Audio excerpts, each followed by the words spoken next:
you ready?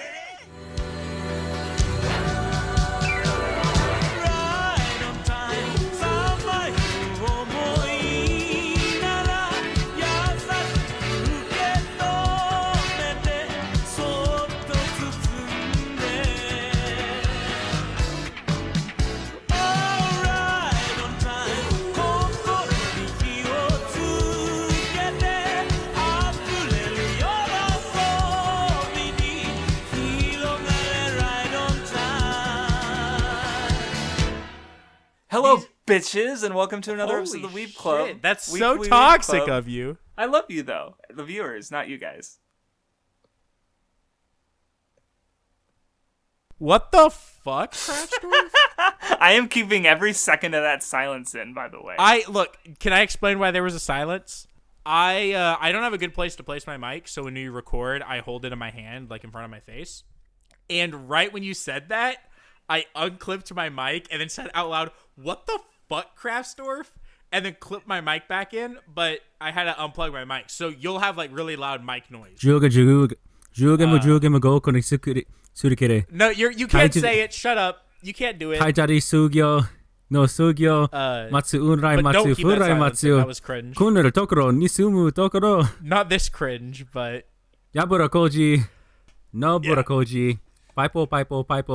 Paipo no Sharingan no Gurendai no Popo. That was off the top of my head. That's impressive. Craftsdwarf, give it to me. That was very impressive, actually. You're fucking I'm not smart paying man. attention. I was looking at the comments. Whoa! Holy shit! You're so toxic. He missed Well, maybe I- the most look. impressive thing I've ever done. I edit the episodes. I I'll hear it again. cared quite a bit about that, Vindy, and I will have to say I am proud of you.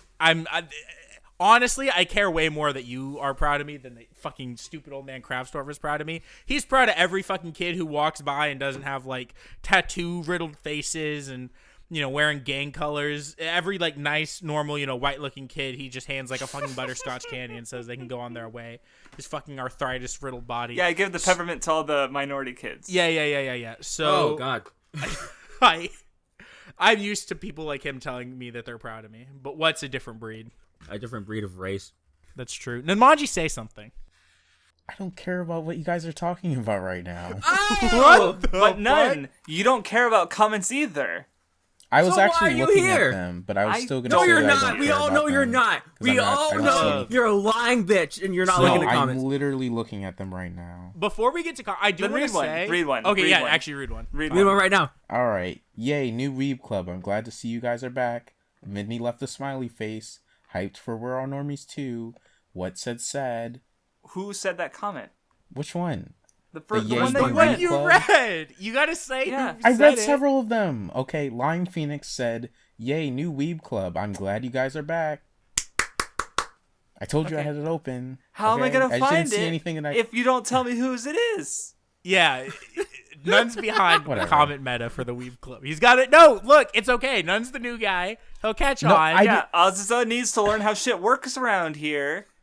Don't You just be wanted toxic. me to read a random one, so for proof that I was looking. Okay. Yeah, I but you didn't- have to tell us. Okay, Okay, so we whatever, didn't actually whatever, want you to whatever. read So- it. We wanted so you guys, to transition can we us slow- into comments. Well, So let's we slow wanted down you for a to second. Say a comment so we could just move on into comments. Let's slow down for a second.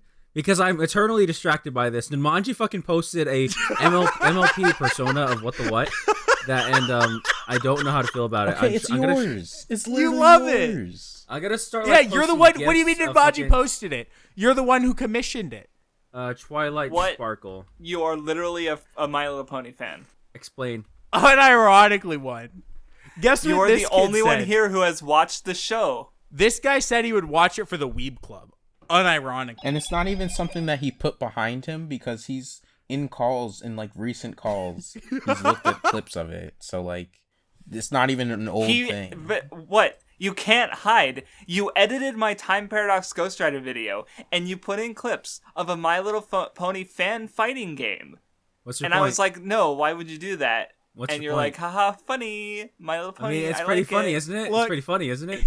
You know what? Hey, everybody, we got something to say. know how We may Craftsdwarf- seem as different as the night is from day, but look a little deeper, and you will see that I'm just like you, and you're just like me. This kid's reciting his My Little Pony slam poetry. Craftsdwarf. You know how you're into Japanese little girl shows? Okay. Yeah, like Aikatsu. Yeah, like Aikatsu, Precure, stuff like that. I see where you're going with this. WattheWut is into American little girl shows. My like Little Pony, She-Ra, She-Ra, My Little Pony, Ruby, all of them. Yeah. Yeah. So maybe there's some merit to that. Kim yeah, Possible, that's the difference. The Proud yeah. Family. Have you seen Sophia the First yet? I hear it has the Disney princesses. No, I actually have not because it looks ugly and bad. But he knows about it, Craftsdwarf. I do know about it. And I know about it because I have a little sister. You got me. I don't know about it. You got me, dude. Got his ass. Got my ass, And hey, everybody. We're here to shout that the magic of friendship is what it's all about. Yeah, we all right, thought stop we were trying to different make as me the like from the this day. show. Stop trying Until to get me Twilight on Sparkle board. helped us see another way. SafeXP says, glad it's back. Are you sure? Are you? It's like, I need that John Cena give the, are you sure about that? Yeah, I do want to say, a lot of people are, actually happy it's back, which is, it was basically a shit post of a podcast, and yet, it seems to have, a really dedicated fan base, and I'm, I'm legitimately, cool, glad for that. It made me really happy on Wednesday, reading all the comments and everyone just be so, actually happy and excited that we were back, and part of that was a lot of them showed that with the use of a feature that YouTube has that maybe I wish they didn't, called the like feature. Yeah, baby, we're all normies too. So I have to make a We're All Normies too. And I was originally gonna say, just for I was like, I'm gonna have it out by the start of July, right? Because I don't know what I want to do with it yet, but I don't want to just be super lazy about it. So I was gonna say, it'll come out July, but I'm going to do it August. 1 second. Let me go to the original video because I want to do it on the 3-year anniversary of We're All Normies. So that's August 16th. So I just pencil in the day in your calendars. I know Nun isn't going to do anything that day. He's not going to go to school, not going to go to class. He's going to take his pants off and watch We're All Normies 2 on loop maybe 20 times. But that's the 3-year anniversary. Don't flatter yourself. So that's when it's coming out. Ooh. Yep. So I guess a couple other comments. Mad Tracks came back with post-time skip designs and everything. Let's go. Dude, there were so many let's goes or let's fucking goes in the comments. I love it. Sorry, I skipped ahead to the Reddit, and we're gonna need to talk about that shit. Wait, hold on. We'll I know, but I'm just saying. I love that there was this comment by A.What, who's Water, I'm pretty sure. He said, what are your favorite Weeb Club ships? What says, what and a noose? And That's then my favorite ship. So, different people all said this. I didn't say this. Said Nunmanji and Vindy and a blushing face. And WattheWut and Vindy and a blushing face. And Crafts and Vindy and a blushing face. So I guess people are really excited about all the ships with Vindy. Maybe we should make those a real thing, See, my favorite ship is currently... I'll DM you all after this, so... My favorite Weeb Club ship is currently heading for an iceberg, and there's a guy on it who's saying... I don't know if he's saying no, or Noah. Or Noah. That video's gotta come out soon. That video's so funny. Oh, bro. See, now it has to, right? Because I referenced it, and otherwise it's not gonna come out for months. Yeah, that video's gotta come out. It's so good. Though I guess real quick, speaking of videos coming out, is we're not going to respond to comments on the history of the Weeb Club that came out on Monday because it has not come out. We are recording this on Friday, which because we have to record on the weekend, and I just figured it'd give me more time to edit the videos if they come out on Wednesday. So there will be a little bit of a delay, but hopefully it shouldn't be too much of a problem. And you guys will slot into, I think, understanding because previously the way it worked was the comments and then because we would record on Thursdays and on Saturdays the weekly would come out. So the weekly would always cover the comments of everything else that had come out. But the way we're doing it now is any day during the weekend. So right, so it's if we always recorded on Friday or Saturday, I could probably get it out by Monday.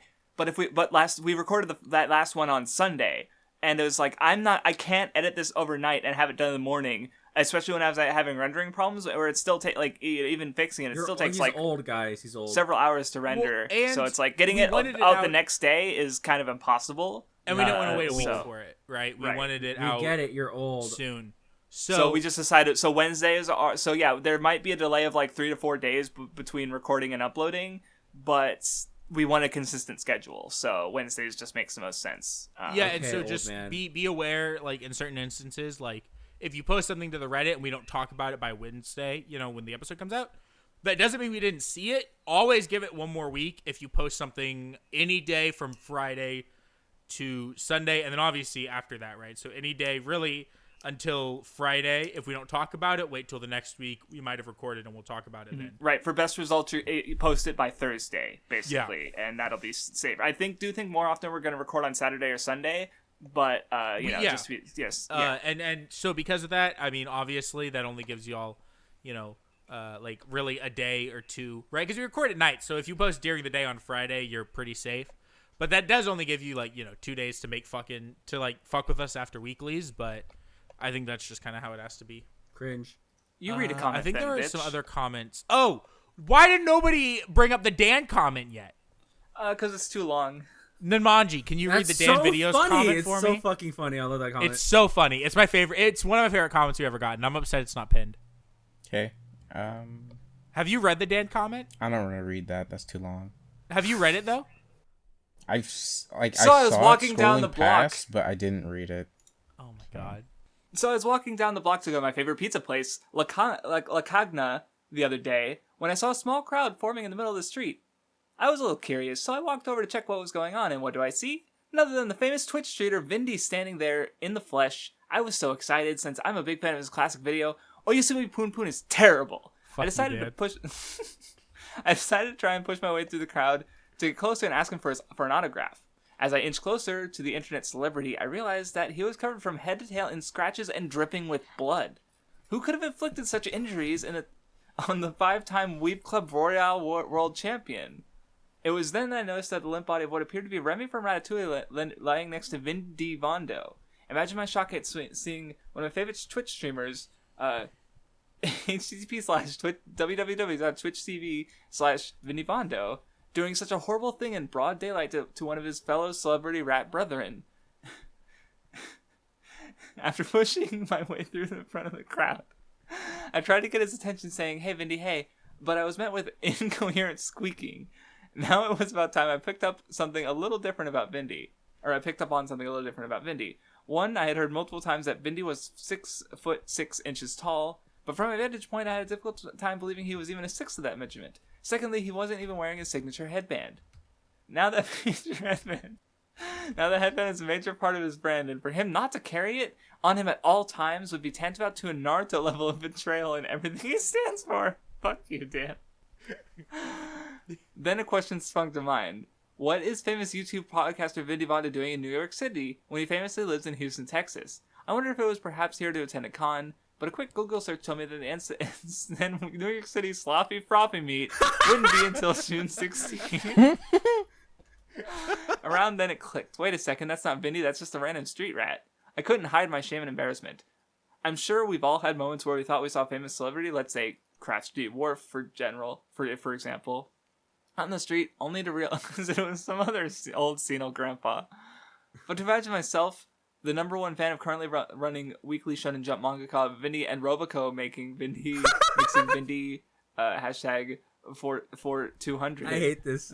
That's my gets Discord, with by someone the way. else. Yeah, I kind of figured. It's just really funny that you smoke weed and it's also the weed number. I did that. You can do that with Nitro. Okay. Oh, I didn't That was know intentional. That. It was like with 2 years someone ago else. I did that.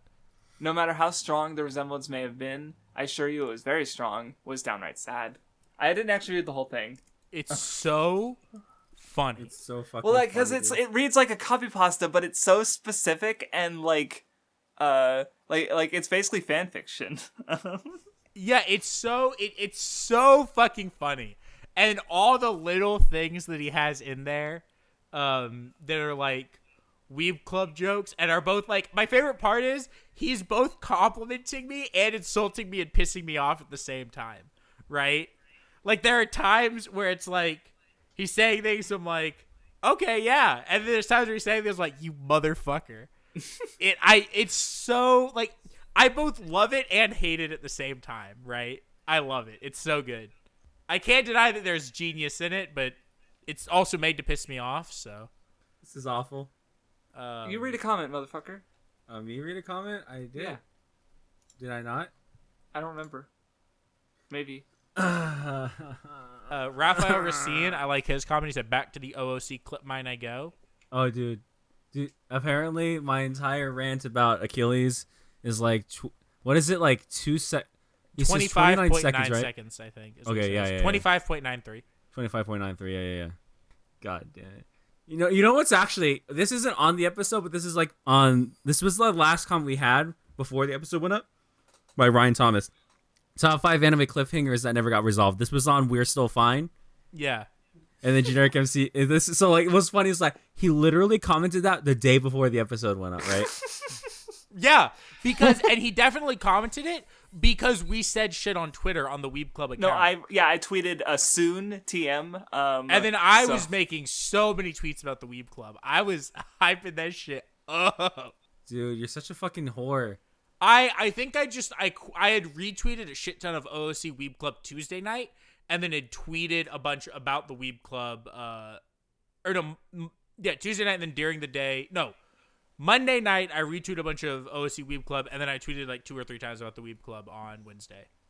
Dude, you're such a fucking slut, dude. Yeah, I was just excited for it to come back, and I was trying to get people excited, and I think people were excited anyways. So yeah, you're a slut. Anyway, are we about done with comments on the weekly, or? I do have one more, just because I think it's so funny because it was the second comment on the video, was Dad's brought the milk at last. I thought that one was funny. Damn. So yeah, and then do you want to talk about any of the fruit comments? Some of them are just quoting the video. Okay, I have one, but I'm gonna go on a little rant about it. Oh god. So Master Spoon, at 1 hour, 1 minute, and 20 seconds, said Vindy would know about hair. All right, listen, motherfucker. Actually. Listen here, motherfuckers. Yeah, I have been rewatching a little anime called ReZero Season 2. Okay, I rewatched the first 4. We'll talk about it later, but I watched the first 4 episodes of Season 2, which is when I watched as it was airing. No, hold on! And I was right about both the fruit and the hair. I also re-listened to the fucking fruit tier podcast, but here's the thing. I was watching ReZero, and the first scene that this bitch showed up and was talking about fucking, the first scene that she showed up, and she's like, oh, it's my bodily fluids. I was like, wait, am I done for bringing up the hair thing? And then I saw 2 episodes later on, there were 2 scenes, 2 clips, and both clips made it so obvious that it was this bitch's hair in the tea. And I was filled with such a fucking primal rage from the bottom of my soul, the bottom of my fucking being, that you motherfuckers sat here and tried to gaslight me for an entire fucking anime season, and now y'all are all trying to gaslight me now. No, Vindy, you were just fucking stupid. No, motherfuckers, I was right about both things. I was right about the fruit and vegetable tier list, okay? You can't fucking count ketchup and tomatoes. It's fundamentally a different thing. And you're like, oh no, you don't know what cooking is. I know what fucking cooking is. But when you fundamentally change what it is, you can't rate something for something it's not. When it becomes a fucking homogenous mixture of multiple things, there's just as much of other things in there as there is of the thing. So you can't fucking grade it. And then with the hair thing, I'm just fucking right. It was her hair in the teeth. There are multiple scenes that just outright fucking say it. And it's so hard sometimes being the only person on this fucking podcast who's ever correct and ever says anything right, and having 3 people with literal brain damage sitting here telling me that I'm wrong when I'm not wrong. All right, Vinny, hey, I'm just going to say, I've never had a meal with garlic in it that had like roughly the same amount of garlic as like everything else in the meal. Shut up. You should eat Dan's. You should go to Dot's house and eat his mom's cooking then. What the fuck? Did y'all not see? Oh no, so basically, I'm gonna dox Dot, but basically his mom believes garlic has like medicinal properties, and he hates it because she forced him to eat a bunch when he was sick and shit. If he's sick, she makes him eat garlic. It's so sad. What the fuck? Fucking Russian. Yeah, he said that she thinks it solves every disease. Look. Last time you said like white women, we have surpassed the need for white women or something like that. Well, this is like a Russian white woman. She's like on a lower tier of white women. Like they're already all F tier, but within F tier, like Russians are on like a lower tier, right? This is actual racist. Are you hearing this? What? We're responding to the rude veggie tier list. What did you No. expect? It's okay. Crafts is a white person, so he's allowed to look down on other white people. Yeah, And we're not white, so we're allowed to look down on other white people. exactly. So everyone's allowed to look down on white people, is what you're saying? yeah. Except for women. Well, you know. Well, women shouldn't be allowed to do anything. Oh! Hey. I don't want to be here, guys. Hey! Shush your mouth. Anyway, on to the Reddit. Okay, you know what? I don't feel How- like looking at the Reddit. Raphael Racine, Why Mr. do you Mega not- Graphics, is losing his job soon. Why do you not pull it up before we record? When you know we're going to record the weekly. Holy shit. The Weebly! Why do you Actually, not I actually like that the as a short comments on the version, recent but- videos and pull up the Reddit before that's a reference. That's a I reference to forgot something about the else, Reddit, actually. That's why. Weebly's Weebly's How? We've done it I don't like every Reddit. single fucking week I don't since care we that had it's the a Weeb Reddit. Club Reddit. Okay, Reddit's but bad. I Nunmanji don't didn't care. listen to the weekly before he was on it. He didn't listen. Because of his undeniable and deep hatred Yeah, of I didn't us listen all. to the weekly before I was on it because there was none before I was on it. So yeah, Yeah, but you didn't listen you're right, to Vindy. the first half of the seasonals is what I'm fucking saying. You said the weekly. You Yeah, said the the weekly. It was a seasonals weekly were our show. weekly show. It wasn't. Oh my Okay, God, but you no. don't. You normally call the seasonals the seasonals. You said the weekly. You know Because you I'm know what trying that to means, merge okay? the two in the Weeb Club mythos. That was season 1. That's cringe. This That's is season cringe. 2. No. Anyway, damn, what tore this overrated anime apart? Honestly, this anime is overrated. Actually, you read it. What? Let me read that. Yeah, no, yeah. It's you. Dude, the fucking people went off on the. Honestly, this anime is overrated. This was the show people were hyping up. It's all based around a fucking plot hole. Dumbasses having a pool party? Don't even think so. Don't even think to slam dunk the kid into the water? Like, bruh. People say this is gonna be part of the big three. You said that verbatism on the last episode. Sad. Dude, it's so funny to me how people latched onto that fucking Achilles ray and it became this meme. It's so funny. But dude. like, you were so wrong and I just didn't listen. What? Where you like, you know? They No, like grab him by seriously though. his heel because if you let him go and the river Styx, he's gonna fucking die. Well, maybe he should have been stronger. All right. You Maybe can't should- swim in the river Styx. Maybe if that little Also, I bitch just died, really love he'd the He have was like died. dipped in phrase the of, river like, Styx slam as like a dunking the baby, kid I'm into the pretty river. sure. Why do you like that, Craftsdwarf? It's funny Okay. and based. Anyway, I only had the last Titania video to talk about to mention, but Why are there so many? Well, 2 of them are clips, I think, mainly. Maybe like slight editing. The first one is like a presidential campaign for me, where it's just 3 minutes of things I said. And then the last one, I want to hear what Craftsdwarf has to say first. I just thought it's just an edit of us talking about the edit of the Jesus image, And the but time skip. instead it's like, yeah, it's got Dragon Ball characters as us, and there's like a power scaling image in there, and I don't know, I just thought it was funny. There's 2 parts that are really good. So first of all, I very much subscribe to the idea that What and I are Goku and Vegeta.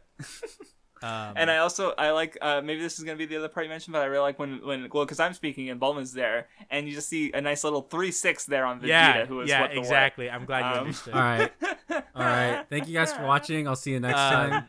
Because you Make sure were you like and Bulma and subscribe. Nun was Frieza. And the Nun Frieza thing, I don't know if that's like racist or Well, none is racist. I don't know what that one's about. I'm but literally not. I do like the Prove to me you're not Mia's racist Goku, right now, Nunmanji, what is go. Vegeta? I thought it worked pretty well, especially for that conversation. Of the members of the Weeb Club, Nun is definitely the most likely to say that he hates monkeys, and I'm not gonna get I don't context hate for that. monkeys. I love monkeys.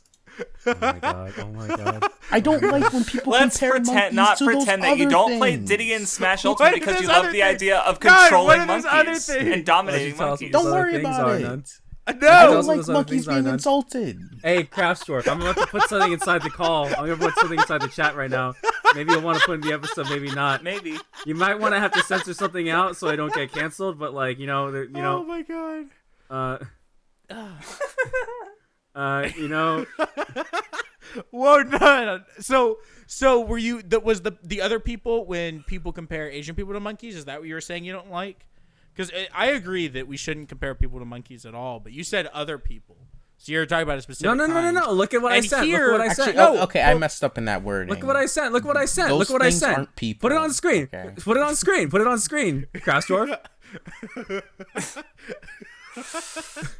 God, maybe we should just end the podcast because this is gonna bite us in the ass one day, and Oh, just no, rip it's it off. not. How is We're it gonna bite be us in the buttless. ass? We're gonna Nun's be the buttless. only one being racist. Nun's the only one being racist, and That's what to I'm be saying. Fair, Look, and to be I fair, went he to is our black, servers. so I think he went can to our get away fucking with servers and I said, "Who is the most racist member of the Weeb Club?" These motherfuckers had the audacity to try to say me.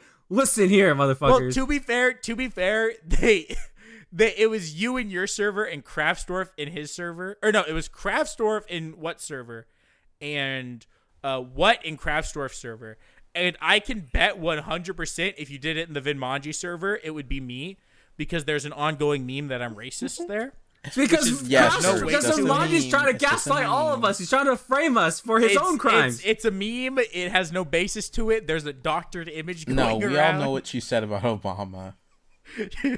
Yeah, he escaped the shackles of vinegar. No! Mentions on the. I didn't say that. I'm quoting Dot on the fruit and veggie tier list. So I don't take kindly to the notion that I'm right, but I would win in the Vinmanji server. So really, we don't have a definitive answer about who's the most racist on the Weeb Club. No, I would y'all are say just it's the making one who excuses went for on a losing. 3. I would say it's the one who went on a 3-hour racist rant in front of other people in the club, which I have no idea what you're talking allegedly was about. not I have no idea what you're talking about. So- I have no idea what you're talking about. me. Really Yeah, I don't know what you're talking about. interesting. Yeah, I don't know what you're talking about. So, do you want to move into the serious topics we have to talk about? Yeah. I feel Okay.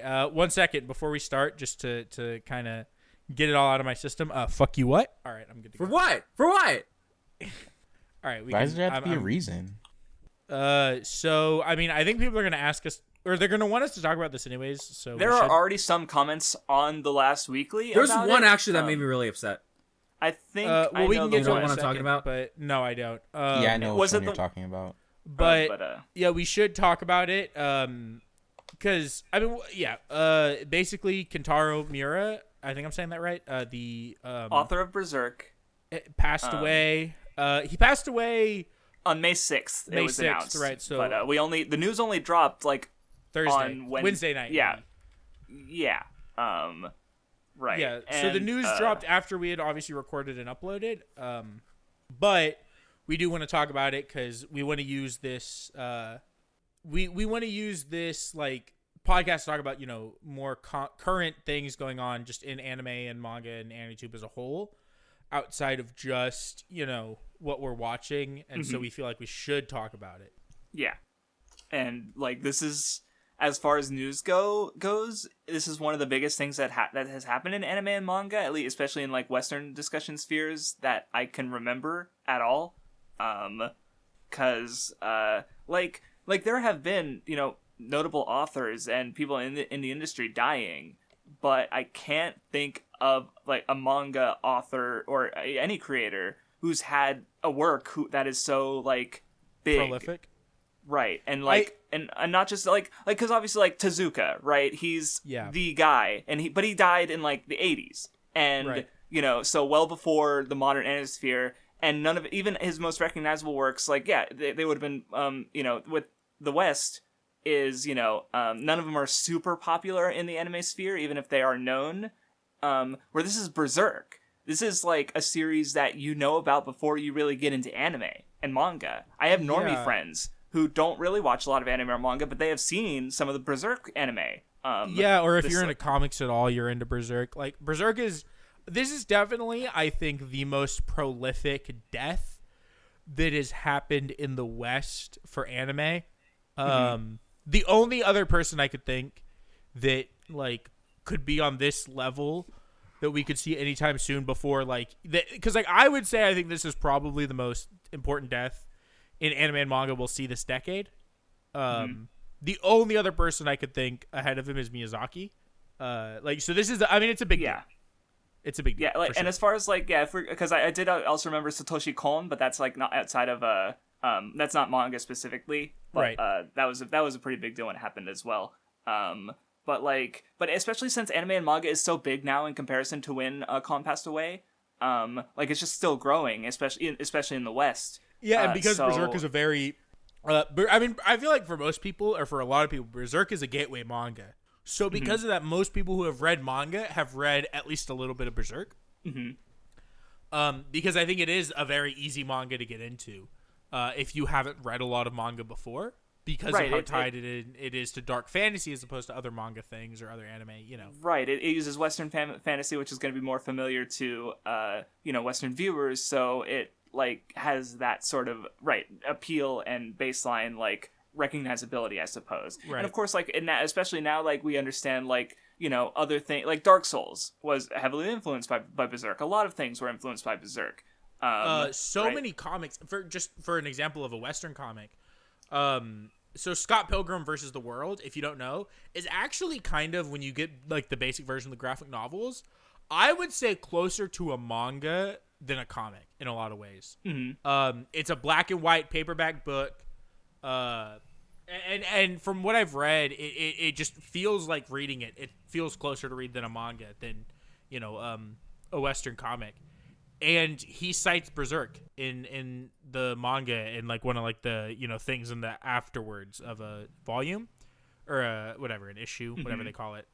He cites Berserk as a big influence on his work. So I mean, it's even brought over into Western comics. Berserk being mm-hmm. a massive influence. Yeah, and I've seen a lot of like artists and tribute art, and like it's one of the like the Berserk first like volume is one of the best-selling books on Amazon, not like in just the realm of manga, but like books, period, right? Because people are like, it is big news that this has happened, and it's mm-hmm. And I feel like part of the reason the news is so big, right, is that it's unfinished. Right. Like it's not like, oh yeah, the guy who made this masterpiece died. It's the guy who made this who was making this masterpiece manga died. And not to say that obviously it wouldn't still be a big deal if he had passed completing Berserk. Mm-hmm. Obviously it still would be. However, I think because Berserk got a chapter, I feel like a couple months ago, right? Yeah. I'm not caught up, so I feel like because Berserk was an actively running series, that kind of made it hit harder for a lot of people, because now he has this masterpiece, this huge prolific manga that we've talked about mattering to all these people won't have its ending, right? Mm-hmm. And no matter it's not going to have an ending drawn by Miura, right? And I think because I think there was I don't know if it's legit, but there was supposedly a comment about that an assistant is going to be working to finish Berserk, but it's like Miura is like, if you've probably seen some manga art of Berserk. I've seen more of it lately because it's been like tweets, and he's a phenomenal artist. So god tier artist. Yeah. Like the just attention to detail. Like there's a reason it took there's two reasons it took so long for chapters to come out, because of the hiatuses, and one of those reasons is that like it's hard to draw. I'd have to ask on my server, but there was apparently a conversation going around about how like he had trouble finding assistants because so few people could draw like well enough to convincingly as in his style to be able to pass on wow, holy shit. So like, and it's just because it's just so detail heavy and oriented that it's like if he has less assistants, that means he has to do more of the work himself. And also, he's been suffering from health problems, like many manga authors, and so he died. I heard that people were saying that his condition is something that can be caused by stress. So and that's the other thing about his death. Making a manga. What he died from, which I think it was I don't know. I'm not gonna say. But what it is like a sudden thing, and it's not he didn't die of cancer, right? Where you generally have an idea. Like he died suddenly, so there are chances he didn't get time to have everything in order because he didn't know it was coming, right? And it's sad. I mean, obviously I think the people affected most whenever someone dies are obviously their loved ones and their friends and the people that they knew personally. Mm-hmm. It's such a big thing because it's like the fact that it's ongoing, the fact that Miura was as big, because when did Berserk? I want to like fact check this because I heard Berserk was publishing around the same time as it was publishing around the same time as Hajime no Ippo. They've both been publishing since 1989. Yeah, so there was actually some comments because Morikawa was talking about it, and they knew each other as when they were 18, 19, because they were only about a year apart, and like, you know, so I'm not, you know, they're at Yeah, least on like George's first weekly manga, I'm pretty sure Miura was an assistant for a little bit. Yeah. And showed Morikawa his art. And Morikawa said, like, basically, there's nothing I have to teach you. Your art's so good. At 18, when Morikawa was 19, so. Mm-hmm.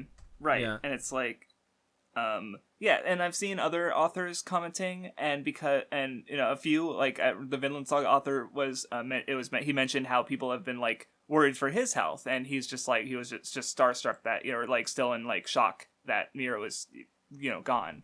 And I'm sure there's going to be more, comments as, like, because this, again, we're recording this in Friday evening, so it's still only, like, you know, like, what, around 48 hours since the news first dropped. So give or take, right? So I don't know what's going to happen, you know, between now and Wednesday, but you know, just reminding. But it's like, I guess where I'm thinking, because like with me, I have not really read Berserk in like 4 years or 5 years or so. So like emotionally, I'm not in that pit of like, oh no, this story isn't going to be finished. But it's like I am keenly aware of just how like fucked the manga industry can be, which of course still also has ties to just the general Japan and its, you know, stance on overworking, karoshi, workplace death, you know, and that sort of like responsibility. Like I actually just read, I will definitely link this because it was a really interesting read, about a sort of spat between Tezuka and another manga author from like the 50s, and it ended when that other manga author literally died at like age 33 of karoshi, overwork, because it involved basically at the time period, normally manga like was serialized like monthly and only like 16 pages or so, or 8 pages, not a lot, but there were these magazines doing these much longer, like 30 to 100 pages a month, and that is a lot. That is insane. Even thinking about our current like manga, where we get like 40-page chapters a month, and so there was a practice. Okay, so you guys remember in Shirobako when the one director was like locked in that little cell, yeah, and to finish the storyboards, that was a thing that would happen to manga authors, and they would basically be locked in that cell until they finished whatever they had to work on when the deadline was coming up, and so the other manga author, whose name escapes me, at age 33 died basically because of those conditions. And I remember what I thought was interesting about it, as far as like relevance to modern manga, in which there's a lot of stylistic things that the articles talks about. But one thing was that like they didn't ask for like less pages. The manga, after this happened, the manga authors asked for more money. And the reason why that was important is because with getting more money to do these long comics, is they were able to hire assistants. They were able to hire other people. And so, like, and it kind of talked about how, like, even nowadays, like, assistants are rarely, like, credited at all. And, you know, like, even if I pick up my Volume 1 piece, it says, you know, Eiichiro Oda. But there's other people working on the manga. I don't know who they are, right? Like, and so, like, modern manga still kind of holds up the illusion that it's a one-person thing, even though I think, like, if you do even a little bit of digging and knowing, you know that their assistants are involved. But back in the day, it was a one-person job. And so, but that like, again, it literally led to someone dying, like a very notable manga author at that. Like, he was competing with Tezuka. So it's like, I don't know, it was interesting, but it's like, that's the thing, is this is a historical problem. And I guess where I'm at with Miura I guess I haven't really been thinking about Miura specifically. I've been thinking about Togashi, because, like, Togashi is also a manga author who's been going on lots of hiatuses.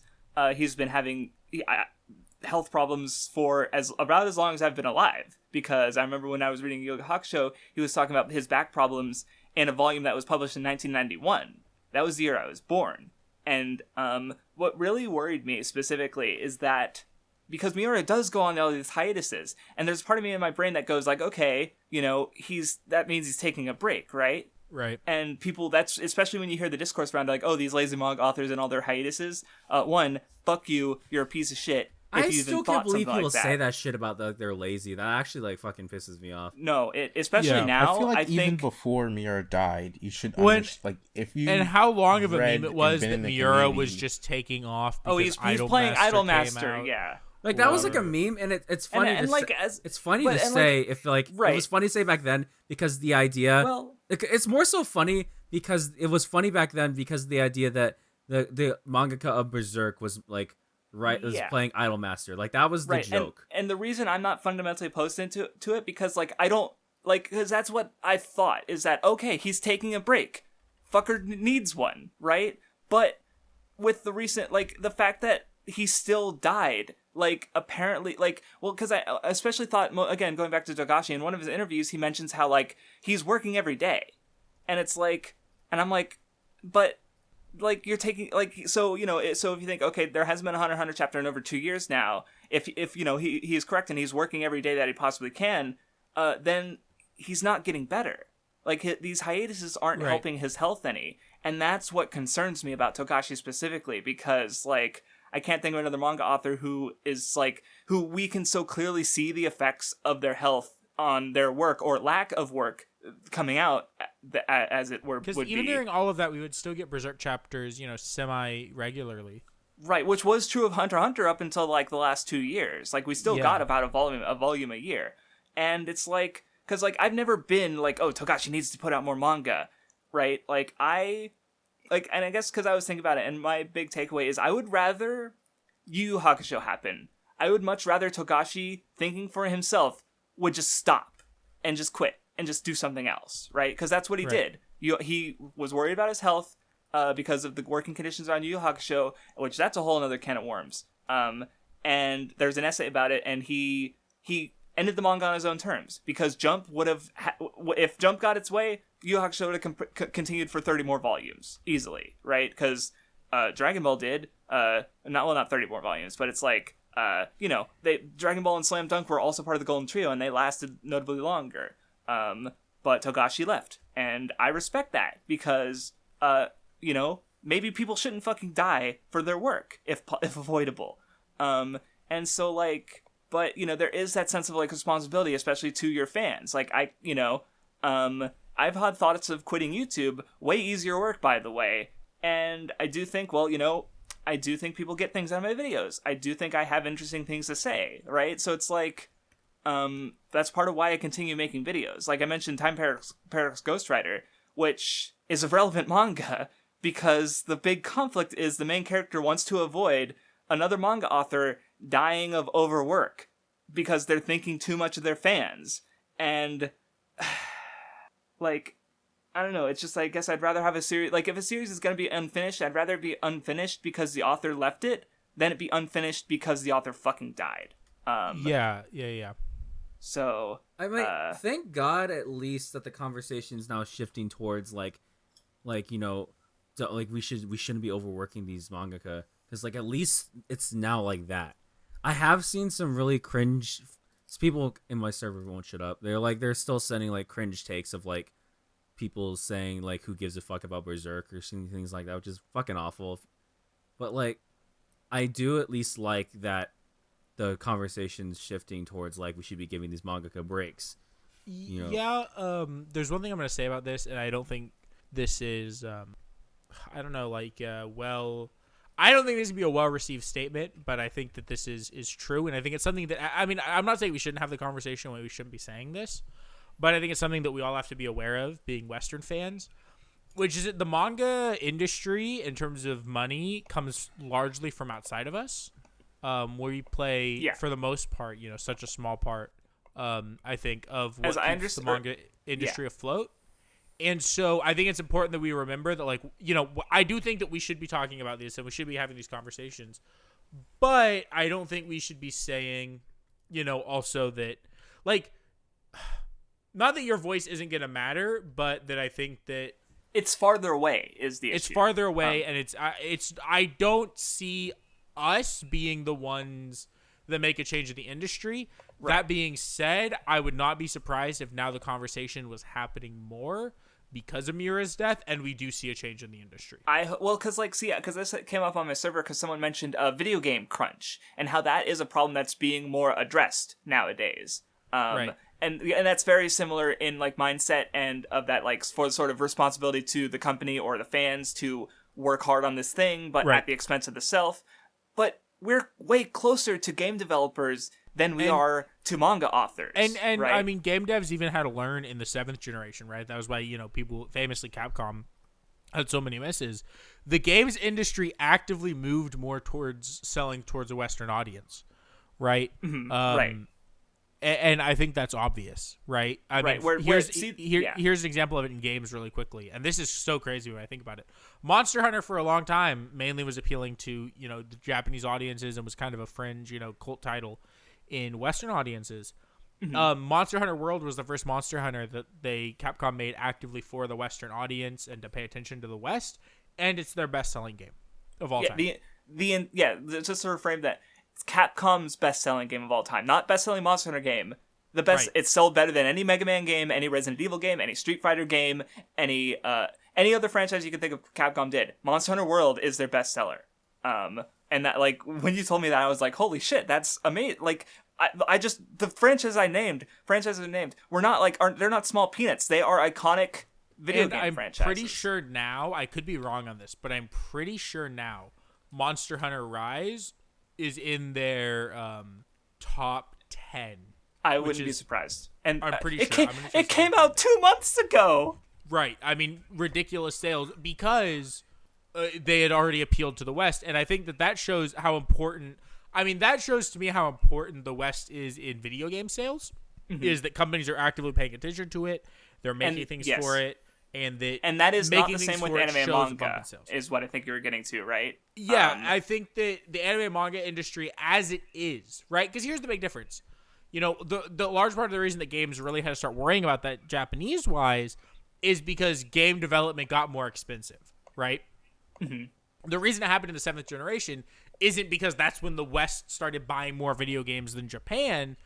It's because video games started costing more to make and you had to sell more copies to make a profit and to keep your studio alive. So when that happened, you couldn't spend the money making a AAA game for just Japan. You needed the sales that a Western audience would also include. And I don't think that for the most part that bump in money going into these series to make them has gone up because I don't think they feel like it's needed, right? The reason it happened in video games was because of the jump to HD hardware, which meant more time. Yeah, they need better computers, better, but like you said, better hardware in their just computers to develop the thing. And then the software licensing fees, it's just in comparison. Manga and anime is slave labor. Like, let's not hedge our. It's basically slave labor. And so because of that, I don't think that there's been an increase in development costs to create a situation where having to fundamentally change how things are developed is necessary. Right. Yeah. Because, and to be fair, right, I mean, there have been anime that have come out that have been, I'm not saying that everything's low effort, right? For example, I mean, ReZero Season 2, ridiculous, production value, right? For a TV anime. Long episodes, they're stretching the 30-minute mark, aren't playing their OPED, which is ridiculously expensive because now you're paying for an extra minute and a half of animation time per episode. So ridiculous high production value in ReZero. But that anime also did ridiculously well, right? So because of that, I think there are differences in the industry in terms of how those things go. Mm-hmm. And as my understanding, the biggest money from the West that goes to anime and manga is in licensing fees. So it's so you buying anime or manga DVDs or volumes is much less of an impact than buying a video game, I think. Partly because especially with the volume of video game sales that move compared to anime and manga, right? Outside of Japan, pretty much, because Japan has sold more volumes of Kimetsu no Yaiba than any all manga combined in America has sold in God knows how long, if not ever. But what were you gonna say? Oh, I looked up the Capcom thing finally. Not only is Monster Hunter their best-selling title at 17.1 million units, Think about that. 17.1 million people bought Monster Hunter World. 7.7 is for Iceborne alone, which is their 6th best-selling title. And everything in between is Resident Evil. Jesus. So. Okay. Yeah, sorry. Okay, we got way off track, but we were basically. Yeah. I think the point that I wanted to get back to was, please don't harass anyone about working conditions. I understand that it's a problem, and I understand that we want to try to, I guess, fix. But I think ultimately, like, don't harass anyone because our voices aren't going to matter to them as much. And so at the end of the day, you're just harassing someone. You're not even harassing someone to try to change anything, which is still wrong, but. Yeah, well, see, and this brings me to the other point, sort of the counterpoint, I suppose, that I've been thinking about. It's not only just that, like, you know, manga industry is the way it is, but also, like, one thing that has to be reconciled is that the way it's made is the only way some of these stories can be made, right? Right. Like, One Piece is a good example, because, like, if it didn't come out weekly with the amount of pages that it came out with this week, then we'd probably be on, like, Oda would be working on it out of his garage casually in his free time, and we'd be 100 chapters in after 20 years. And right, it's not feasible for it to be made any other way. And when you consider that, then it's like, the medium has been built around its, practices and its, method of being made. And as a result, like, so you get these stories that can only exist this way. So it's like if it is changed, and I do think that there, it should be, to some degree at least, then we definitely lose something, right? And I guess like how many like long form stories are like as fucking good as manga, right? Like TV seasons really don't go for as long, so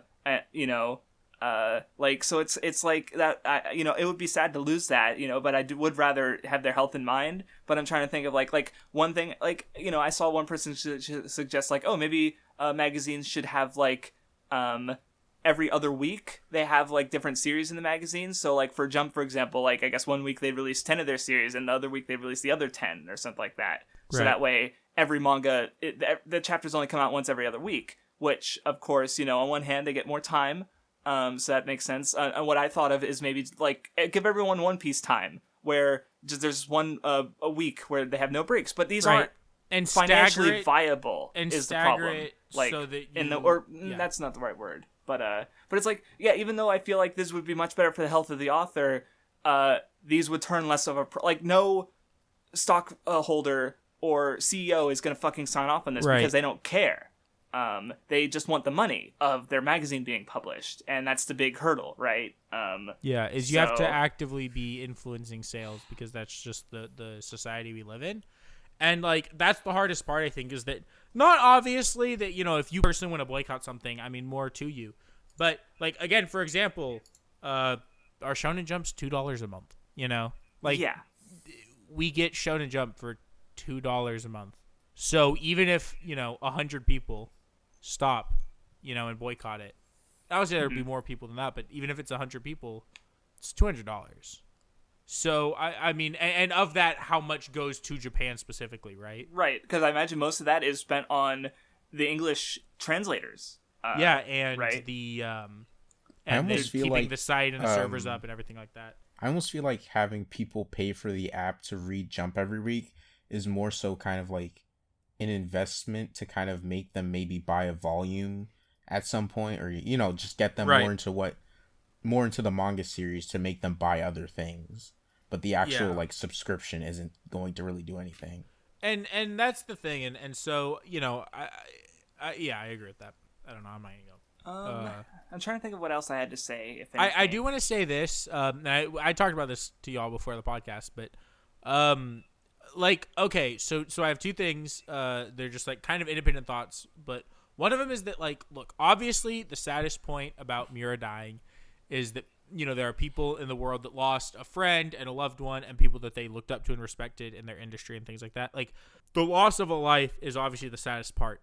That being said, and I'm saying this because I think I have seen some this sentiment, is that, like, look, people are allowed to feel upset that Berserk isn't getting an ending. Like, people are valid in being disappointed and sad for the characters and for the story that it won't get the ending that it deserves, right? Oh yeah, well, like, because again, I emotionally with Berserk, I'm not there because it's been so long since I've read any of it. But Right. I mentioned Togashi, and the other manga author I am, deathly afraid of dying. Like with Togashi, it's there because one, I really like Hunter x Hunter, and two, it feels much more like present and real to me because of Are you how gonna much say he's talked about Oda? it. It's Oda. Because One Piece is just so important to me, and even though and now it's like, because it's like, he's talked about how he does walks because his doctor told him you will fucking die if you don't exercise. So he plays Pokemon Go, he takes walks, he gets a break every month from Jump. But now again, there's a part of me that's like, how much is that helping? Because Miura getting these breaks didn't help. At the end of the day, he still died, and so again, with Togashi Noda, it's personal because like tons of manga authors have to deal with this shit. And they're just ones that are in my brain, and maybe it is because they get more breaks. And now I'm like, well, breaks aren't a magic way to keep manga authors from dying, unfortunately. Which is at least because they're still working over those breaks. Take an actual vacation, holy shit. And it's so it's like, because I'm sure especially if Oda died, I would be devastated for months, and let's not pretend otherwise. Where you guys might feel more like I mean, am like I the only person but, here who's current on Berserk, by the way? I believe so. You might be, yeah. I'm about 3 volumes behind, which is about when I Okay. stopped. I've never reading read it. So I haven't read it either. I've only So seen a little bit of 26. I've been meaning to for such a long time.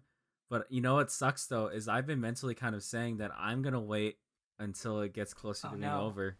Oh no. Yeah, and now it's at a That's- point where it's That's what sucks is that it was such a long running joke for people that like, oh my god, Berserk, they're gonna get off the boat. Yep, I was about, once you said joke, I was like, the boat's gonna come up, isn't it? Because it didn't seem real. It seemed like he would keep going forever, and that was like a whole. It was like that's what hurt probably is like bothers the most is that Berserk is like this corner piece of the community of like anime and like almost like nerd culture in general. The fact that Berserk is still going and the fact that we're all waiting to see how it ends. That's what probably hurts the most. That's why like the best comparison is like if Oda died, because that's one of the biggest corner pieces of anime. Yeah, well, because they're both like really popular works that have been going on for so long, and people have just been waiting for them to end, right? I've been legitimately scared of what happens if Mordekawa dies. If I never see Ippo's ending, and like if this guy who like has inspired me to do stuff is gone, I don't like that would. I didn't even think about bringing up Ippo because Morikawa seems so fine. But yeah, that's he has the a thing, gym, though. right? Like, But yeah. that's So the thing. I mean, now we don't Morikawa, even know anymore. we get a chapter every week, every 2 weeks. Like Ippo comes out the most consistent. I feel like Ippo is as consistent as One Piece, if not more consistent. And I mean, Morikawa's Miura's age. Now, obviously, Miura didn't die. I mean, okay, not that he didn't die from overwork because I'm sure that didn't help it. But what he died from was a very sudden thing that could be caused from a lot of different things. Overwork, sure, it is a large part of the reason it could have happened. But there was I don't know. The posts were from 4chan. Apparently, I believe they were translated from maybe manga volumes, but they were dated and they gave like a sort of chart of history of Miura's like health issues from like the 2000s, and so it's like it's not like him having health problems is new, but the specific thing it seems to have been sudden from what we can gather. Again, it's only Friday. There might have been new information released between now and Wednesday when this came out, but yeah.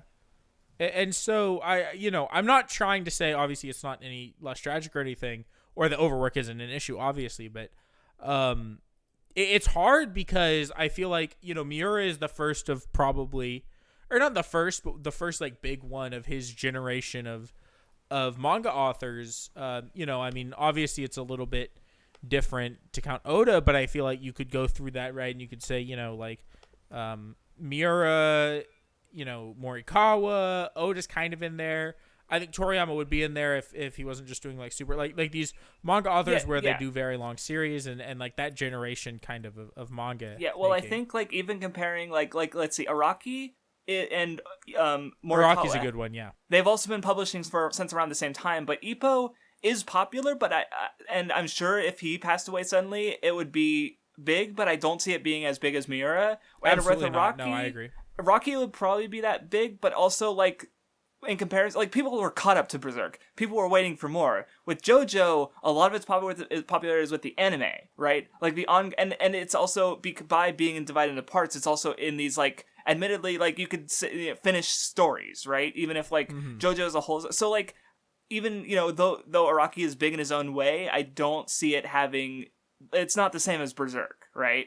Right. Like that's why I say like Oda and Togashi are more comparable in that way, even though there are from like a little bit later in Oda's case, around the same time in Togashi's case, actually, now I think about it. Like a few years later, but not a lot compared to Oda. But again, it's like these long ongoing stories and people wanting to see these endings. And that disappointment of not getting that ending, at least like not drawn by Miura, being so, there's a reason it's like spread and stuff and been this big incident that happened. So I was going somewhere with that, but I don't remember. No, I mean, I agree. And, I think it is a very important thing. And I think it's the first of these we'll see. And I'm obviously, I hope and I pray. And part, it's not just because I'm current on both Ippo and One Piece, but I do hope that most of these authors, Togashi as well, are able to finish their series or get some kind of closure with it before, their eventual passing.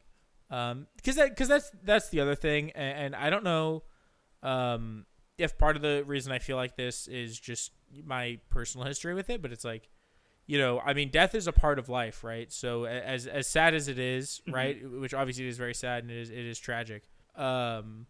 Also, it is a fact of life, right? And it does come to everyone eventually.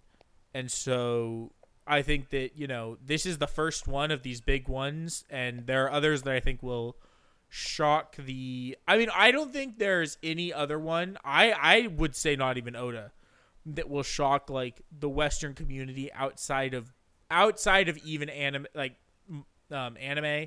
and manga, but comics and other Western like nerd culture, like you said. I don't think there's someone else who will shock that group like Miura, but I do think there are mangaka that dying would shock the anime and manga community. The same level where everybody knows about it and cares about it, right? I think Oda, I think there are others, and I hope that they, get to finish their series and live long, happy lives before that happens. But, Well, I think the biggest thing is, because I've been thinking about this for a while, is that one of my fears is that I won't get to finish something that I created, right? I won't get to. It's always like, whenever I see like something ending, right, or like prematurely ending, it kind of like resonates not with just with like this like sense of because it's not even like disappointment. It's like sadness that like this thing that so many people came to love is never gonna like end, and like that's the thing I fear the most of whenever I create something, is that I won't be able to accomplish everything that I wanted to. Like that's like a scary thought to me, and just makes sense. And like it's just seeing like now with Miura is gone, it is just like an impending reality. One, that we're all getting old. Two, that the world is fucked. And three, like at any point a story you love can just stop, just die, and like you'll never be able to like, or even something that you work on could suddenly just stop and never complete. And that's like a scary thought. Yeah, so I think our mortality is something that it's so hard to grasp. And I think there's all sorts of things you could go into for why it's being talked about so much, but I think that like either way, like the just human mortality is something that I think we all think about and put thought into, and anytime someone dies that we know personally or know of, it always makes people stop and think about, their time that they have. And it's a very existential topic. So, yeah. To like bring up Togashi again, I feel like, with him, it really sucks in a sense that, he, with Yu Yu Hakusho, he obviously didn't get to do what he wanted, and he kind of wants it. It really does seem like he wants to finish Hunter x Hunter, so he's like kind of caught in this position of where like, if he pushes himself, he'll die, and like, or if he or if he doesn't push himself, he'll have to face how he felt with Yu Yu Hakusho, but maybe even worse because it happened again. Exactly. I was thinking about that too, where it's like it's very much possible that he doesn't want to let his fans down a second time, right? And which would also push him to, because the other thing is with Hunter x Hunter specifically is people say like, oh, Togashi can just get someone else to draw it. His art isn't very good anyway. Which fuck you. Cringe. His art's phenomenal, and two, do you think he hasn't fucking thought of that himself? So again, this is actually the same interview I mentioned. Kind of addressed it, yeah. There is another manga he's published in the last decade that was drawn by someone else and written by Togashi, but he wants to make his manga. In fact, one thing is I've been planning to do a big Togashi video, and one thing I would want to talk about is like, okay, well, why doesn't he get someone else to draw his manga? And so there's a manga called, I think it's called Sensei Hakudo, which is drawn by a former assistant of Togashi's who worked with him on Yu Yu Hakusho.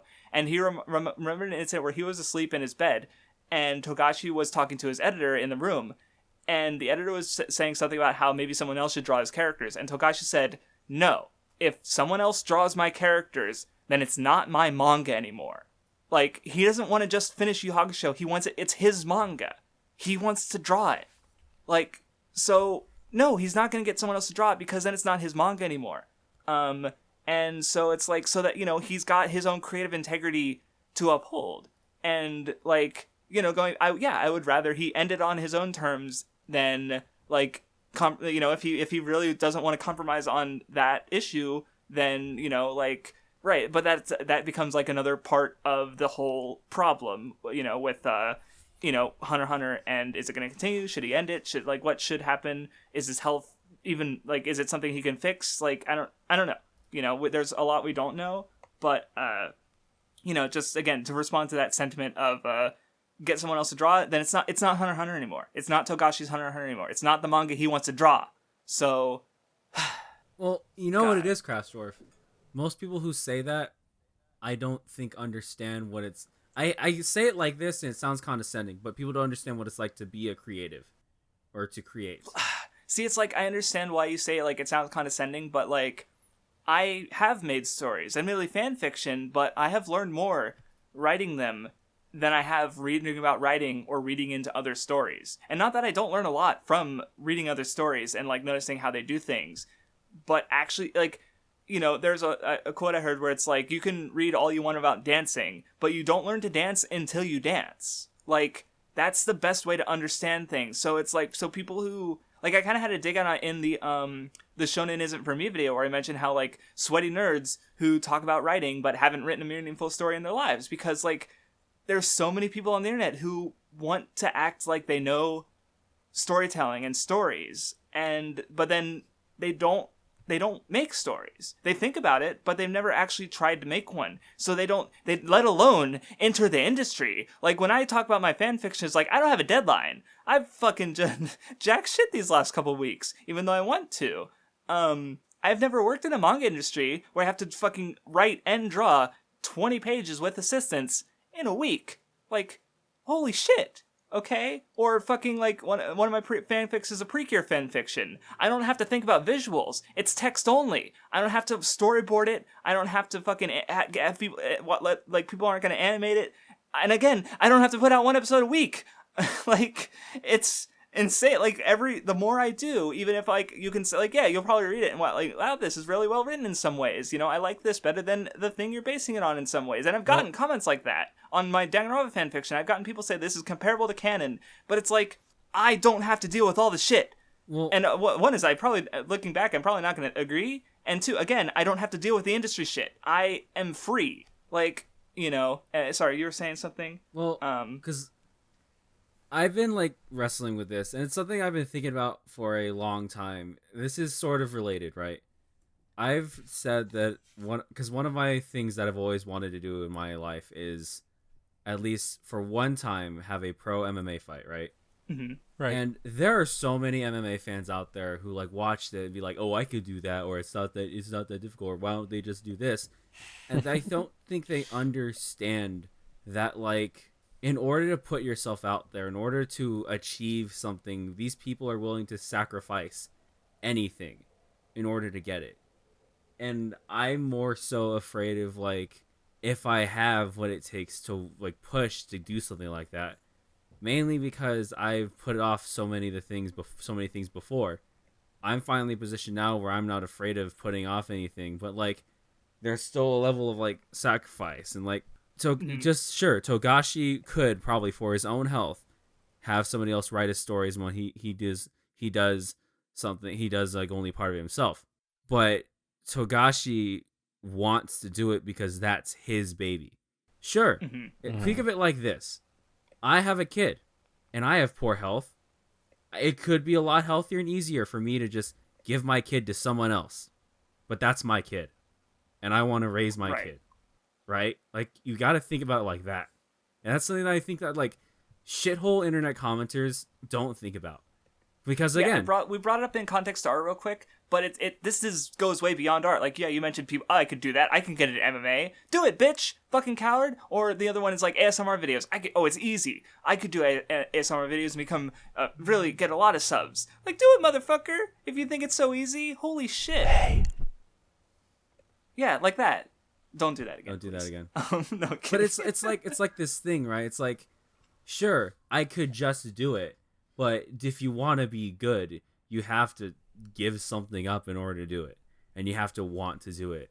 And these shithole internet people just, like, they talk a big talk, but they're never going to do it themselves. Right. Yeah, I mean, people are, I think that most people, right? Because I do want to say this. I think 90% of people, 95% of people I are saying respectful, not overdue, like just saying things and are being genuine and I feel for everyone who feels something about this and when we talk about like these toxic like whatever, it's like 5% max of people. And I think the toxicity goes again both ways, where like obviously there's the people who are saying things like we all are insinuating, and then the people who are saying that, like, people can't feel bad about like the manga because a person died and stuff like that. It's like both sides, like there's like two groups of like really really toxic people, and I think that people who take something like a tragedy like this and they try to like push it to anything more than it is, which is just a tragedy and something sad that happened, and it does have implications, I think is a problem, but I'm pretty much out of everything I have to say about this topic, and so I'm ready to move on as long as y'all are. Big depression. No, None? Yeah, I'm ready to move on. All right, hey, you're first on what the like weekly roundup, whatever shit, buddy. So fucking kill it, bro. Cringe. Hey, go. I mean, I finished Akudama Drive yesterday, I think. Which is basically made by the creator of Danganronpa. Is it an anime or a VA? It's a seasonal anime that it aired in fall of 2020. So it finished around December last year. Isn't this guy working on a game, or is that something else that the Danganronpa team is making a game for? I don't think he's working on Danganronpa anymore. So no, it's not a Danganronpa game, but it's another game. I mean, I know there's that game that's coming out on Switch. Yeah. There's a game that's being made by like the Danganronpa team, and I don't know if he's a part of it or not. Yeah, well, he did for Akudama Drive. He mostly did the original scenario, and like he mentions that like the anime staff helped in a lot of it. Like, there's an interview about it, but anyway, go ahead, Nun. It was decent. Like, I'm not like super into like all the characters, but I did like some like cool things about it, like Please at least tell me you love Normal Girl. Yeah, she's good. I really liked good. like the ending of her stuff, but so basically Akudama Drive is like about these people who are, they're Akudama. They're all criminals, and for whatever reason, not all of them are explained why exactly they're criminals. But it, like, the entire show is basically like regarding this like injustice that the Japanese police force, and like they have these people who are the executioners who kind of end up abusing their power in a sense. Like the main girl, the reason why she becomes an Akudama is because she didn't have like physical cash to pay this woman for some food, but she did have like this stamp like that has money on it, but she only wanted cash. So she basically ended up like being accused of trying to steal the food. So she ends up going to I don't know how to describe the place. It was like a processing place for minor crimes. Yeah, I think is what you're thinking. Yeah, so that's like basically the whole reason she goes there, like over something so small. And like with these other people, she ends up with these other Akudama, she kind of in some kind of way ends up being involved with them. Here's the way to think of it. She's a mouse who hangs out with lions, like that kind of archetype. Like she's merely pretending to be a lion because like me in the Weeb Club. Yeah, exactly. Yeah.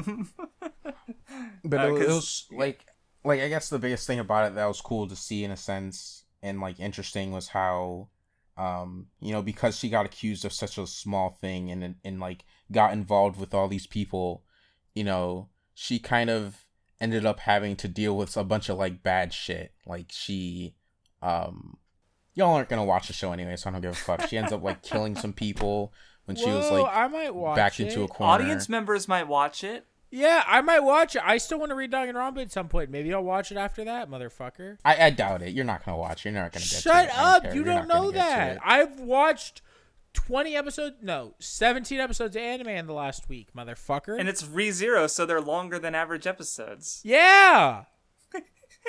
Anyway, keep going then. And it was cool in a sense how like she ends up getting called a swindler, and so that the people, like the group that she's with, she embraces being called a swindler just so she seems more important than she is, because otherwise they would have killed her if she wasn't like at least somewhat relevant of an Akudama to be around them. But like over the course of the series, there is there are moments where she ends up kind of having to be a swindler, and like I won't spoil the ending, but like the ending was really impactful because she basically swindles like all of society. Well, she like swindles the world. Yeah. The whole entire world basically to get a certain outcome. So it was cool. Not much more to say on it. Yeah, well, I mean, I can talk a little bit about it. Because I have also watched it, and it's like, I watched it because it, I knew it was involved, Kazutaka Kodaka, and I'm like, hey, I like Danganronpa, let's watch this. Oh, I can see the similarities to Danganronpa. Like, hey, luck is a major story element. Hey, the way it sort of takes this Japanese societal anxiety and like expands it to the level of like the whole entire setting, basically. Yeah. I just realized something else that I thought was cool in a sense, but okay. Go ahead. I'll just explain this, like, because with Danganronpa, it was like graduating high school, where like, I'm not fit for the school system. I need the school system to succeed in life. How can I succeed in life after I graduate? Maybe I'll stay in high school forever. Like that, that's kind of the setting of Danganronpa, but in the death game thing, and it's this sci-fi stuff going on. With Akudama Drive is very similar in that way, where it's more the video that I understood it from is the pause and select video on the perversion of justice in Erased, which I highly recommend, and it talks about sort of how in Japan, if you are like charged for a crime, there is a 99% chance, and that it's not like really odds, but like 99% of people who are charged with crimes are convicted of those crimes. So it's like the accuser, if you are accused, you are guilty until presumed guilty. Like the system wants you charged basically, or convicted rather. And so Akudama Drive very much deals in this kind of criminal justice. Like, again, to go off of what Nun was saying earlier, she's a normal person who literally, like, gets arrested for literally 500 yen. And she has to become one of the worst Akudama in the setting because, like, that's how the system works, kind of. And it's very much reflective of, that kind of real life anxiety, even if it takes it in this very exaggerated way. And my only thing with the show, because I think we gave it the same score, None. Because yes, I did check to see your score. Because like I thought the first episode was good, and then like the rest of the first half of the show is just kind of fine. Like it's all really important setup. There's some funny stuff or fun stuff that happens, but it's really like once like 7 or 8 hits, and from there it just kind of keeps ramping up to the last episode, which is fucking phenomenal. I loved the last episode, every second of it. It was so wild watching that. You're phenomenal. Oh, thank you. Anyway, so it's like that's basically my thoughts on the show, and yeah, I really like the main character. I thought it was really interesting in a few ways. Nun, you had that one thing you wanted to say that you remembered? Yeah, I mean, like, one thing that I thought was interesting about it, like, in comparison to Danganronpa, like, Danganronpa has the worst day in human history. I know it's like a longer the worst event name. Or the worst incident. Yeah, I know what you're talking about. Yeah, that. I almost felt like Akudama Drive did a really good job of like showing how society is getting could be like, pushed ruined to something kind of that. Yeah, like Danganronpa could never really show how that happens, but like Akudama Drive did a really good job in terms of how people would go crazy. Well, it did, but let's pretend that Danganronpa 3 didn't happen. Yeah. Sorry. Anyway, if you're done. Wait, what's the score? Oh, we gave it a 7. It was a 7. Okay. It was a 6 for like most of it, but like it was really like the last. So you liked Danganronpa 3 more. Got it. No, yeah, that's the one you hate, right? Not V3. No, V3 is great. Danganronpa 3 sucks. Anyway, but yeah, I'm kind of for me it was a 7, but it was very close to becoming an 8. The only reason I didn't give it 1 is because the first half is just kind of But anyway, WattheWut? It's your turn. So I'm gonna talk about half of one thing because it's not done yet. I haven't finished it yet, but I feel like it's good to mention for eventually when I do finish it, and then another thing. But first of all, Bon bon seshi bon yeah kira kiraru we start to sweet. Why are you all talking about things that I've already watched? Stop being cringe. Tell me what it is. It's Kira Kira. I literally said the name. Kira Kira Kira a la mode. I'm watching it. I'm on episode 20 now. I don't speak your cringe, My Little Pony. The little blonde one has showed up. Mad. Holy shit. It's so good. It's so good. I'm enjoying it so fucking much. But I want to save most of my discussion. I just wanted to mention that I'm watching it so hopefully I'll be finishing it within the month. Real quick, because I've not only have I done a video on it, but because I watched it and it got me into Precure, which I would now say is one of my favorite franchises. So I'm really looking forward to just talking about it in a non-spoiler way, even, and then probably off discussion a spoiler way. Craftsdwarf. How many times do you think it's made me cry so far? Probably more than me, but yeah, probably. But we'll see how I feel when I rewatch it though, because that's definitely gonna happen. But a lot. It emotionally ruins me every episode. There's certain episodes that don't. I want to ask you a question. What episode are you on? 20. Okay, so you have not gotten into the part of the show that devastated me the most. But okay. Yeah. No, but there's a lot that's been happening, and it's like, bruh, you can't do that to me. You can't do me like that. So instead, So I just wanted to mention that I was watching that because I've been like fucking loving the shit out of it. But there is something else that I did recently. So one day, I actually I should have talked about it like last time, but I'll talk about it now. My little sister one day approached me and she was like, "Hey, you know the Demon Slayer movie?" And I'm like, "Yeah." She goes, "I want to watch it." And I'm like, have you seen the show? She goes, "No." And I'm like, "You're gonna fucking watch the show before you watch the movie." Because the movie literally does not. It treats you as if you've seen the show. It's from the manga, yeah. It treats you as if you've seen the show, so you can't just fucking watch the movie. So then she watched it all. Then my older sister watched it all, and now my mom's watching Demon Slayer. Oh. So Holy shit. because they want to watch the movie. Little fan of me and my older sister watched the movie already.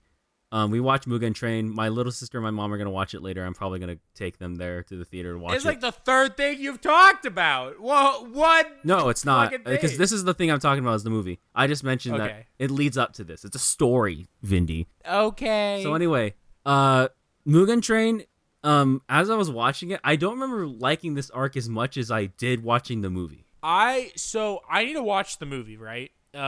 Because I mentioned in my Kimetsu review at least one way that I thought that the Mugen Train movie could improve the manga. It's what it's Right. what you're probably because I think what was the one thing that Godo So gave was- I'll go ahead and go into it. And It was you can just Nezuko go ahead and waking tell me. everyone up. That was Craftsdwarf. yeah that that out of context. That doesn't matter at all. yeah you I know was what, going to Vindy? explain that so Nezuko waking everyone up, that's not because in the manga it just shows her waking up Tanjiro, right? Yeah. And then everyone else shows up. Nezuko waking everyone else up is like a little post-chapter page of the manga, so you would see it like an omake if you're reading like normal. Vindy, they fixed that. make. So, and I said in my review that if you put that in the arc, I think that it makes things a lot better, and it could make the movie make more sense to people, and probably just tie the arc better, I think, altogether, because you locked behind like an important aspect of what was happening to like a side page, and then I tied that into my bigger point about Surprisingly, the manga. Vindy, I enjoyed it. They fixed that first of all, so yeah, you called it. But I actually love this arc like way more watching the movie. And I mean, I liked the arc a lot more on a second read. well, I think Kimetsu gets way better on a second pass through than a first. well, what I'm saying is though, like, Unless you're me and you're not cringe and you like it from the beginning. Ufotable's way they're adapting your this mouth. anime is actually really fucking good. Because I was noticing it as I was having my family watch it, and then I watched the movie. I was like, they're adapting this really fucking well. And I think, to be fair, right, about Ufotable, right? Not all of their anime, obviously, but I think the ones that they're known for at this point are Kimetsu and Fate, right? Fate has gigabucks behind it, and the Unlimited Blade Works anime made ridiculous amounts of money. So of course then Heaven's Feel is gonna have a lot of production value. And then you have Kimetsu, which hold on, Sorry. Kimetsu was, I think, Kimetsu was the most successful anime manga property. Bro, you think? Of dog. Yeah, like How'd you figure that out? ridiculous amounts of money behind that bullshit. So because of, and it's popular here, it's popular in Japan. Like, they are pulling ridiculous amounts of fucking money for Kimetsu. So I would be shocked if they're, obviously, it's a plus in the movie's favor and in the anime's favor that they adapted it well, but it doesn't surprise me because they easily have the money to be able to put behind it to like get the talent to make it good. Well, right? like, it also is just like because you could say all you want for oogity boogity budget, right? And like hiring the talent, but it's like the way they're adapting it in terms, because I noticed something as like the music's fucking great. The way they're like pacing, like, and the voice acting is fucking amazing. Actually, the voice actors they pick. When I was watching the movie and I remember Inosuke's voice. Inosuke's fucking perfectly casted. He's so great. I was like, dude, there was like a moment where I was prepared for the movie to be like, this is Dub or sub. huh? I literally watched it subbed, idiot. I know it was a joke. You're an idiot. I hate you. Shut up! Don't talk to I me. literally went out of my way to look for theaters, and if I saw English dub actors, I would literally pee myself out of rage. Are you gonna watch it dubbed when you go with your mom, or are you gonna sit that bitch they down don't and say, they actually hate "Listen, they, bitch"? They hate the dubs. They hate the dubs. My family does not like hearing the English voices. Wait, your mom? Because your mom's part Japanese or Japanese? No, right? that's my dad. No, that's his. Yeah. Oh, that's your dad. Okay, never But mind. my mom does not like. I take it back, I'm hearing the. Wait, none of us do. Mainly because she thinks that a lot of us think the English voice actors are fucking irritating. So like, none of us like it. So like. Well, they are fucking irritating. Oh no, Tanjiro's voice actor in English sucks ass. Do you know how much dub shit for anime I've seen on TikTok, and how the more of it I see, it gets the worse more every and more time. convinced I am in the fucking depths of my soul as a person that like 95% of dubs are dog shit, dude. I'll hear these dub clips, and I'm not talking about the big dubs that people like, right?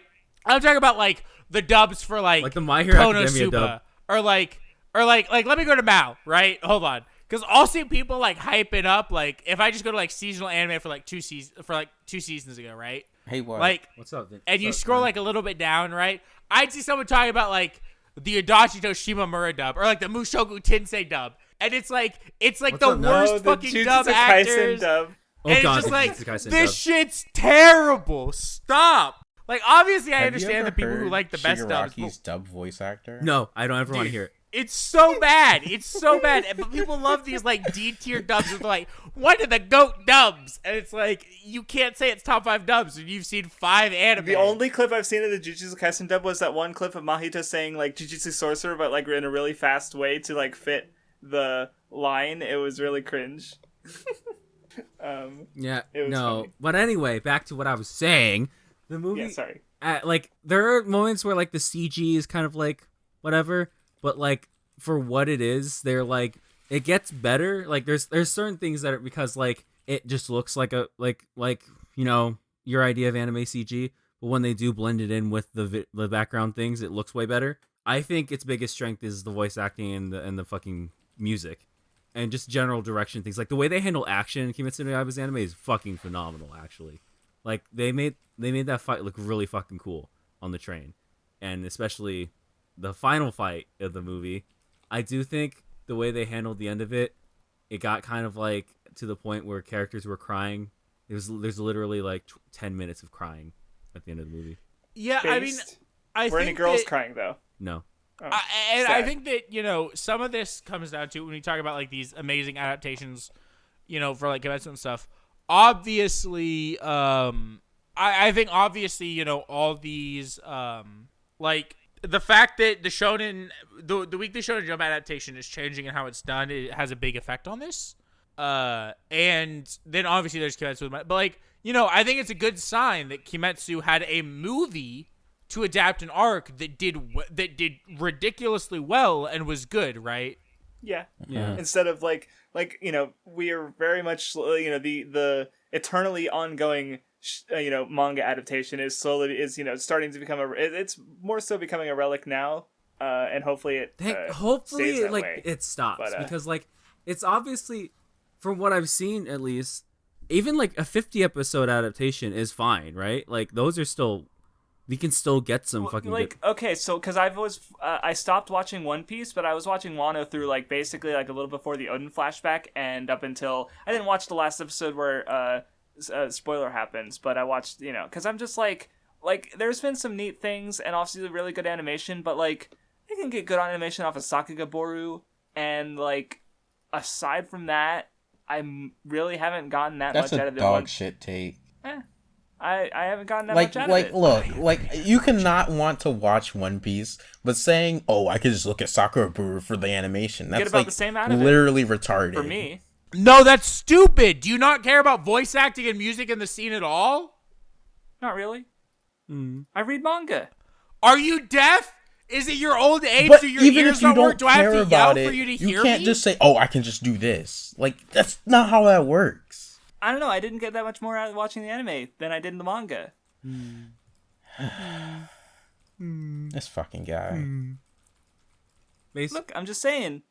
As far as like eternally ongoing ones, you know, people are still talking up Wano, and it's really not better than the manga. So, you know, that's all I'm gonna say. Are you really picking One Piece as your thing Oh, for I the guess week? really. No, it's your turn. It's your turn, idiot. It's still After what? Yeah, what's done. so One After what's- Piece was the One Piece anime was your... What? No, he just brought Keep talking. it up because whatever. I was using an example because Black Clover is over Oh. for now. Okay. We're talking about Shonen Jump adaptations. You dipshit. Why are you so toxic? I don't deserve this treatment, okay? You've been yelling more than me. What? No, were you done? you've been Yeah, well, yelling. these two have fucking taken over my conversation, so it's fine. Keep going. Anyway, I was I'm done. sorry. Yeah. So what else did you like about the Kimetsu no Yaiba movie? It actually made me cry a couple times. At places where I didn't think it would. Well, Mugen Train is so good. I mean, was it Tanjiro's Dream? Tanjiro's and Dream. then- Oh god. Yeah, Tanjiro's Dream is really, really good. That shit good. hit me hard when I read it all. I think there's parts of like, you know, like Rengoku the Rengo Yep. I think yeah. So I think ultimately I did give the movie an 8, and I was like, yeah, this is good. I do think the literal 10 or 15 minutes of crying at the very end was a bit much, and at a certain point I stopped. I was getting a little emotional, and then they kept happening, and I was like, toxic masculinity. What the what? Hey, don't be rude. I'm just gonna start yelling at Craftsdwarf. It's the only way his. I want to go watch the Kimetsu Kimetsu movie. well, here's but the thing. fucking movie theater near me only shows it in dub. So like, what that's the fuck cringe. am I supposed to do? That's cringe. The movie theater near me has it in subbed, but the reason I'm not going to see it, even though I made a tweet about this, I want to go see it just to put money in it so that hopefully Gintama the Final can get an American theater release. Never. Because I want that more than anything in my soul. Is to go watch Gintama the Final in theaters and cry my fucking eyeballs out. This guy talking about how people's voices doesn't matter. Yeah. And now he thinks paying for the Kimetsu movie is gonna help. No, Gintama. here's why, motherfucker. Salty Vindy's Because the never gonna difference be a is, Love Live I'm Chad saying like that me our getting their voices. movies No, and shut up. I'm saying that our voices don't matter towards the actual industry in the East. I don't know, Gintama man. the Final's I heard my already voice in the made. movie theater for So Love Live Sunshine the School all the way point over the is rainbow, to you know? show Western companies like Funimation that they can make money by inciting people by bringing movies over that are in anime So anyway, and hey, subbing them. Craftsdwarf. That's all It's I want. not gonna happen for Craftsdwarf. Gintama, okay? I know it's gonna not, have and I'm for- upset Here's about something it. interesting I Gintama. noticed though. So guys, shut up for a second. Here's something interesting I noticed is that there were quite a few like children in the audience of Kimetsu no Yaiba, and like Gross. okay, no, but I think that's No, it's keep funny going. because the movie's fucking rated R in America, right? But like there was like a yeah. conversation, right? It was like the movie in Japan's a fucking kids movie, but in like Did America, you see any titties? huh? Did you see any titties? No, Bad. I just saw blood and crying. It was literally just blood and crying. The movie. Bad. Also, Inosuke literally being top 1 character once again. What's the point of an anime movie if I don't see big ol' Austin and tits? So in my your face? only options for titties are Nezuko. You use that you want? I mean, I want what? Add the love pillar into the movie. What about her thigh? Oh yeah. Ooh, yeah. Ooh. Me too. Yeah! Woo! None. Don't tell them about what I just said about Nezuko. Can I move on? I heard what you said about She's Nezuko. I voiced just by chose to Kanata ignore it. Konoe from Love Live. Okay, shut your mouth! So I can't help myself. I'm sorry. Are you done about? Yeah, I guess I Kimetsu? am. You know what? No one cares. I about was me. asking. You can I'm keep done, going I'm if you have done, more I'm to done, say. move I on, was move asking on, you if move you had to on, keep move on, I'm going. done. If you want I to like keep how going, this is like a you could've complete kept 180 going. from like an hour ago. Like an hour ago, we were all sad, and crying over Berserk and Miura, and now we are just manic. Anyway, You're welcome. I'm sad. Craftsdwarf. it's your turn. It's my turn. Okay, so since What the What got to talk about like 2 different things, I'm going to talk about 2 things, but very quickly, because one of them I've already talked about at length on this very podcast. I've been rewatching ReZero Season 2. I'll talk about that when I finish it as a whole. But I watched back up to where I was. So earlier today, I watched the last episode that I had seen, which was the episode, it was episode 4 of Core 2. It's so fucking good. It's so good, dude. I forgot how good some of the early shit is. I was bawling my eyes out last night watching episode 4. I was a fucking mess watching that goddamn episode of fucking anime. Fuck that show. And so I'm going to start watching it tomorrow from what I haven't seen of season 2, which I'm very excited for. I'll have it done by next week, so I'll talk about it more next week because hopefully another piece of major news hasn't come out. We get to go through 2 full rotations. But I mainly want to talk about Mass Effect 1 because I finished that, and I didn't talk about it last week outside of like mentioning it because I knew I was going to finish it and talk about it this week. So I finished Mass Effect 1 because the Legendary Edition came out last Friday, and I just played it and finished it in a couple days. It's so good. Cool. I haven't played it since when did it come out? 2007. Okay, yeah, so probably around 2007 and 2008. Yeah, I mean, so the PC version was a little buggy, even in the Legendary Edition, which I thought was a little bullshit because if I'm gonna pay $60 for the trilogy to have updated graphics and updated gameplay and bug fixes, I expect my game to not be buggy because you're not making a whole new game. So it being buggy to the point where I had multiple visual bugs and I had to restart the game twice to get it to load something that it needed to load, I thought was a little dumb. But thankfully I've had no bugs in 2 so far.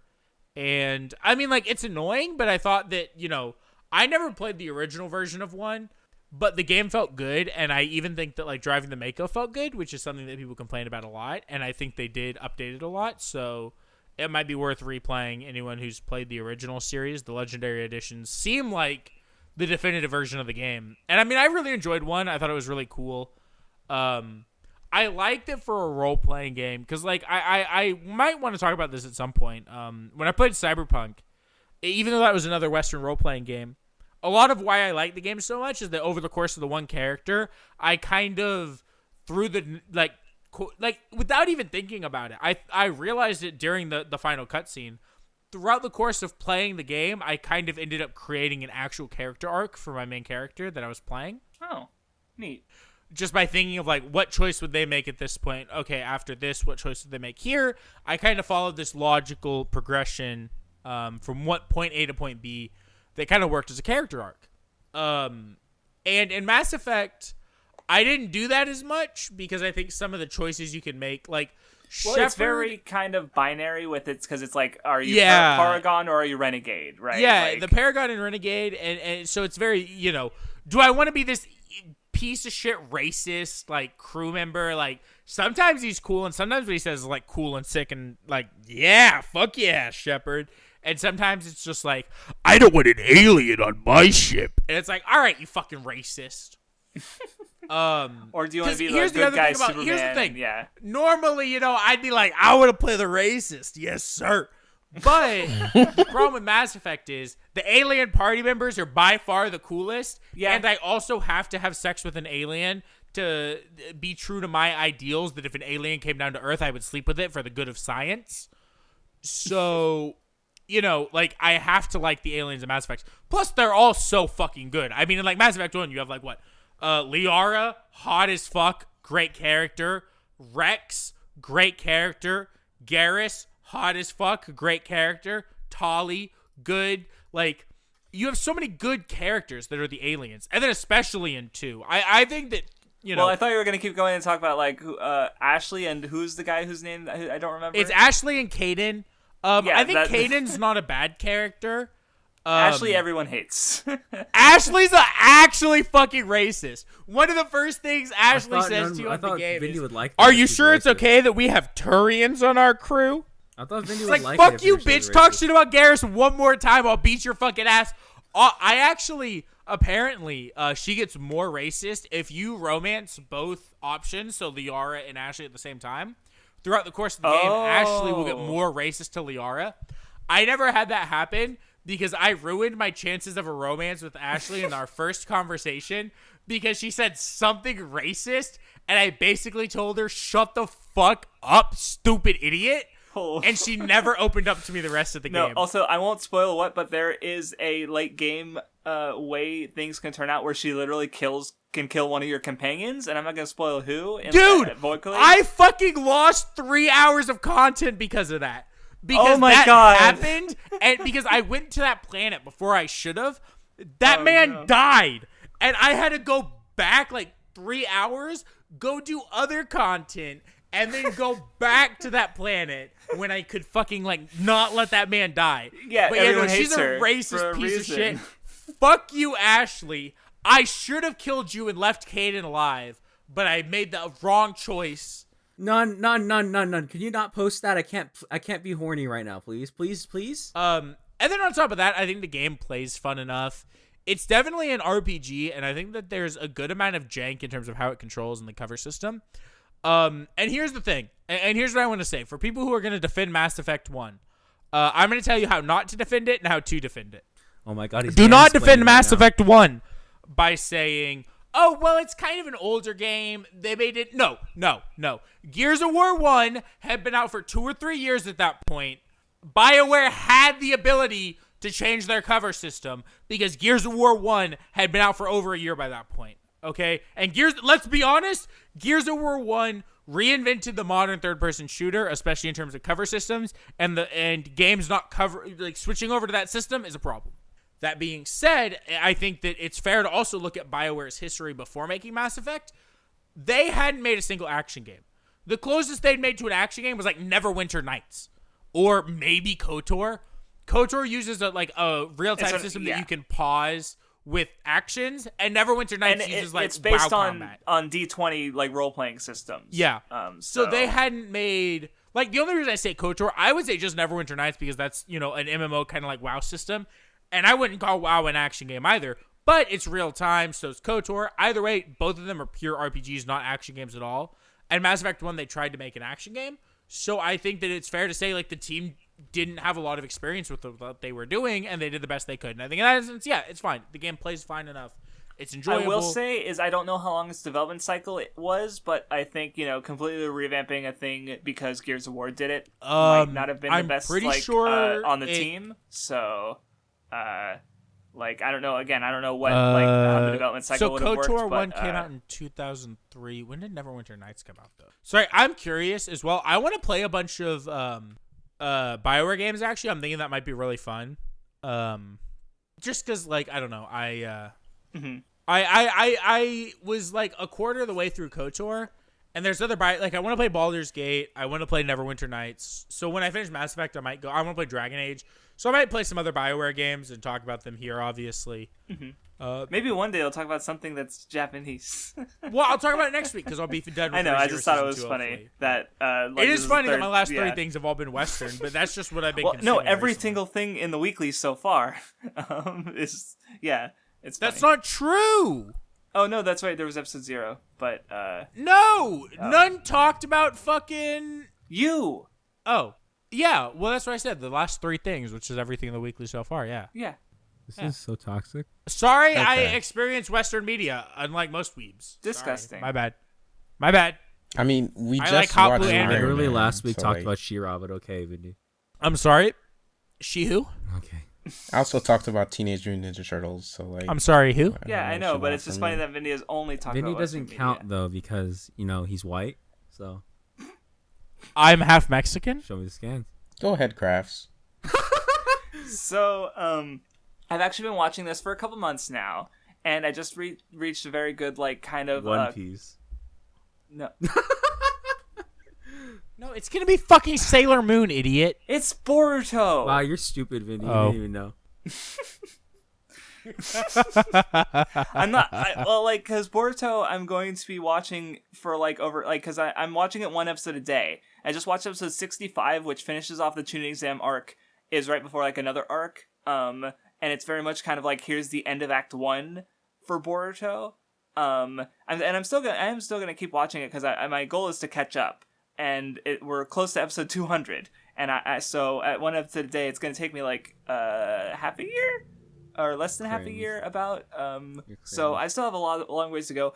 I am rewatching it. I've already seen up to episode 69 a few years ago, and I am definitely enjoying it more now, and I think it's because of one is I'm less stupid about Naruto, and not that I was the dumbest possible before, but it's it was still Nensho Craftsdwarf who read Naruto, and I still had a lot to learn about how I discuss media and what I take from it, and I did reread Naruto late last year or early this year, I forget, but I reread it before I decided to start watching Boruto again, and I picked up on more things, and so with Boruto, I'm picking up on more things, I'm understanding it better, and it's the show is just hated for, I guess, people are stupid about Naruto in the first place, so it makes sense that they'd also be stupid about Boruto, and it's just kind of bearing the brunt, because no one has nostalgia for Boruto, where they do for Naruto, so they're able to give it more leeway, but it's it's a good show from the beginning, the production is decent, usually, but then, for big set piece episodes or climaxes, they just pop the fuck off, because you guys, especially Nun and Vindy, you guys is gross, but you, except for WattheWut, who's not a real person and doesn't count as a human being. Why? You guys have seen some of the Naruto anime, right? I've seen all of part 1 of the Naruto anime, an episode at the end of the Pain arc, and Naruto Sasuke 2. You guys are so rude to me. I've seen. Shut up! You're not leaving the Weeb Club. I'm leaving Stop right now. saying I'm this leaving. every time someone's leaving you. I'm leaving the Weeb Club. I'm leaving the Weeb Club. I'm leaving, bitch. Shut up! Shut your mouth. Don't talk. I've Go seen ahead, pretty man. much all of Naruto except for like some of the filler in the war. Like, I was watching literally all of it until I was looking I at decided to start episodes skipping because a little I'm bit. going to be making some Naruto content later this year, and there's there's Madara stuff happening at like 370, like 100 episodes before Naruto versus Sasuke. And it's like, why? Anyway, but like even though Naruto Shippuden has its issues, it's still very clear. Like if you look at some of the scenes and stuff, like the staff have a very clear like love and appreciation and understanding for Naruto. And I'm sure you guys might even understand that better than me with some of because you guys might have seen more. I haven't seen a lot of Shippuden, honestly. But Boruto, the difference between Naruto and Boruto is that Naruto is this like long manga that is already really good that the anime like isn't really able to flesh out in certain like notably good ways a lot of the time. And it's not because they don't like understand the characters, but it's because like there's not a lot to do because what is already there is so good that like I watched the fucking Curry of Life filler arc from part 1 and oh look, it's Lee and Tenten and Neji. The arc sucks. It adds nothing new to any of their characters. Why are they there? But in comparison, Boruto the manga is like a Cliff Notes version of the story where the anime actually like gives it so much more time, like not focus on the characters to the point that I consider the side cast in Boruto better than the side cast in Naruto. I legitimately like most of the Boruto characters more than I like at least one of their parents, if not both of them. And for the ones who don't have kids, fuck? So sad. I like guys. Iwabe more than I like Kiba, and I like Denki more than I like Shino as a kid. Imagine not loving this massive cocked Kiba. Dude, he's gonna be Hokage. Just someday. kind of lame, Dude, actually. he's gonna be And Hokage Iwabe is someday. What? What the Vindy, fuck? there's a scene. There's a scene Kiba in could have been Boruto. Hokage, but he gave it up for Naruto, and you're gonna tell me he's lame? There's a scene in Boruto where Iwabe, who's this failure, who's repeated school several times, connects to meets Hokage Naruto, and they connect over the fact that Oh they're my both god, repeaters. that episode made me cry. It's so good. Like Okay, here's Iwabe, but the side Kiba could have character. been Hokage, but he let Naruto become Because Hokage. He knew that Naruto wasn't as talented Yeah, as him. but so he gave it Kiba up. was too busy having sex with his dog. Anyway, What so the it's like, fuck? What the hell? No, he's gonna have Crabs? sex with a cat lady. Hey, soon. can we cancel Craftsdwarf? I mean, you need to cancel Loves Craftsdwarf. Gamabuncho, but doesn't love It's so Kiba. racist. I don't like Fake it. Naruto It's fan. so racist. I But, don't like it. I just want to say a little bit something about what Kraft said. I do racism? agree that the anime obviously adds a lot. I do agree. But that I do racism think is okay. Is what the Nunmanji said. Boruto manga, at least like more of the current arc and stuff, I wouldn't really describe it as like cliff notes. Like I do think it's like definitely a lot more fleshed out than before, I guess. But I here's do my agree problem. that the anime adds a lot. Oh my god, shut And up. Here's my it's cool problem. in the sense that we have that well, I've for only like read up to Ikemoto, the, so it can like, make up for his like shortcomings in a sense. That's a nice way to put it, but just for clarification, I've only read up to like Right When Kawaki. Like he was literally on the last page of the last chapter that I read, so I like know very little about the character. See, I feel like Kawaki's really the moment where the Boruto manga, is like gets really good. I would say. Okay, gotcha. You were gonna say something, Vindy? Yeah, here's my biggest problem so far with the Boruto manga of what I've read, which I've only read a couple volumes. I don't think You that did the not artist... read a couple volumes. Yeah, I did. I read at least 2. Did you finish the tuning exams? I read all through the Boruto movie. So that's the tuning exams and the Momoshiki stuff, right? Yeah, I read all of Okay, that. okay. I read up through that. I read... What's up? Yeah. Do you need me? Yeah. Yeah. Oh. Sorry, one second. My sister Yeah, hit my room. hair's really long. Yeah. Shut up! There we go. Much better. No, I read up through like the shit with the rich kid. Okay, yeah, that was the Mujin Bandits arc, I think. Yeah, no, I read a Yeah, bunch. that's what it's called. I probably read more than 2 volumes, but I read a good amount. My biggest problem with the Boruto manga was especially at the beginning. I thought that like the guy drawing that shit, that did not look like the characters that I know and love. Oh, Himawari looks like a fucking goblin in the early chapters. She looks like horrifying. Fucking Sasuke looked terrible. I thought Naruto didn't look great. I thought the art got better through what I read. Yeah. But that's the one thing about the anime that excites me is because I feel like it looks very similar and it looks very much the same. I won't have that problem with the Boruto anime because from the beginning it will continue to look like Naruto and Sasuke. Yes, that's a big Hinata and all these characters that I love. Yeah, okay, I like the art style of the Boruto anime quite, like, 'cause, you know, it's closer to the original Naruto style. Yeah. Like, which makes sense. The anime staff has been drawing Kishimoto's, like, you know, anime versions of his art for decades, right? And so there's sense. a group and I think anime artists are more used to drawing in to being able to draw in a specific style than I think manga artists are, right? Because, you know, most anime artists draw in the style of whatever the character designer specifies, right? You have to. Right. It's more conforming to the overall style rather than Right. being... And not And that with there aren't manga, a ways lot of it's to about be having expressive your own in your own style. way, but yeah, right, exactly. And so, yeah, with and I'm not a huge fan of Ikemoto's style, like, as... Like, I'm not going to say, like... I think there's some good stuff in the artwork, but a lot of it I'm just like... I mean, I think he particularly, like, is good at drawing the, what are their names? The fucking... Oh, the Kara? or yeah, what's their like name? Kara Yeah. members and Otsu, and, Oh, the the antagonists, basically, rather than the characters. Yes. Or I guess another way you could say is, like, the new original characters and not, like, the main Naruto characters and their children who still, like, share a lot of design similarities, right? yeah, I think would he like does to a good read job with those. an Ikemoto manga that's not Boruto or Naruto, like something that's his, right? Like that would be interesting to see what it, because then I might actually enjoy his art more. But yeah, the Boruto anime doesn't have that issue. Honestly, the biggest issue, quote unquote, issue with the Boruto anime is the length, and I can totally understand why people are like it's almost 200 episodes, right? And like 65 is the end of Act 1.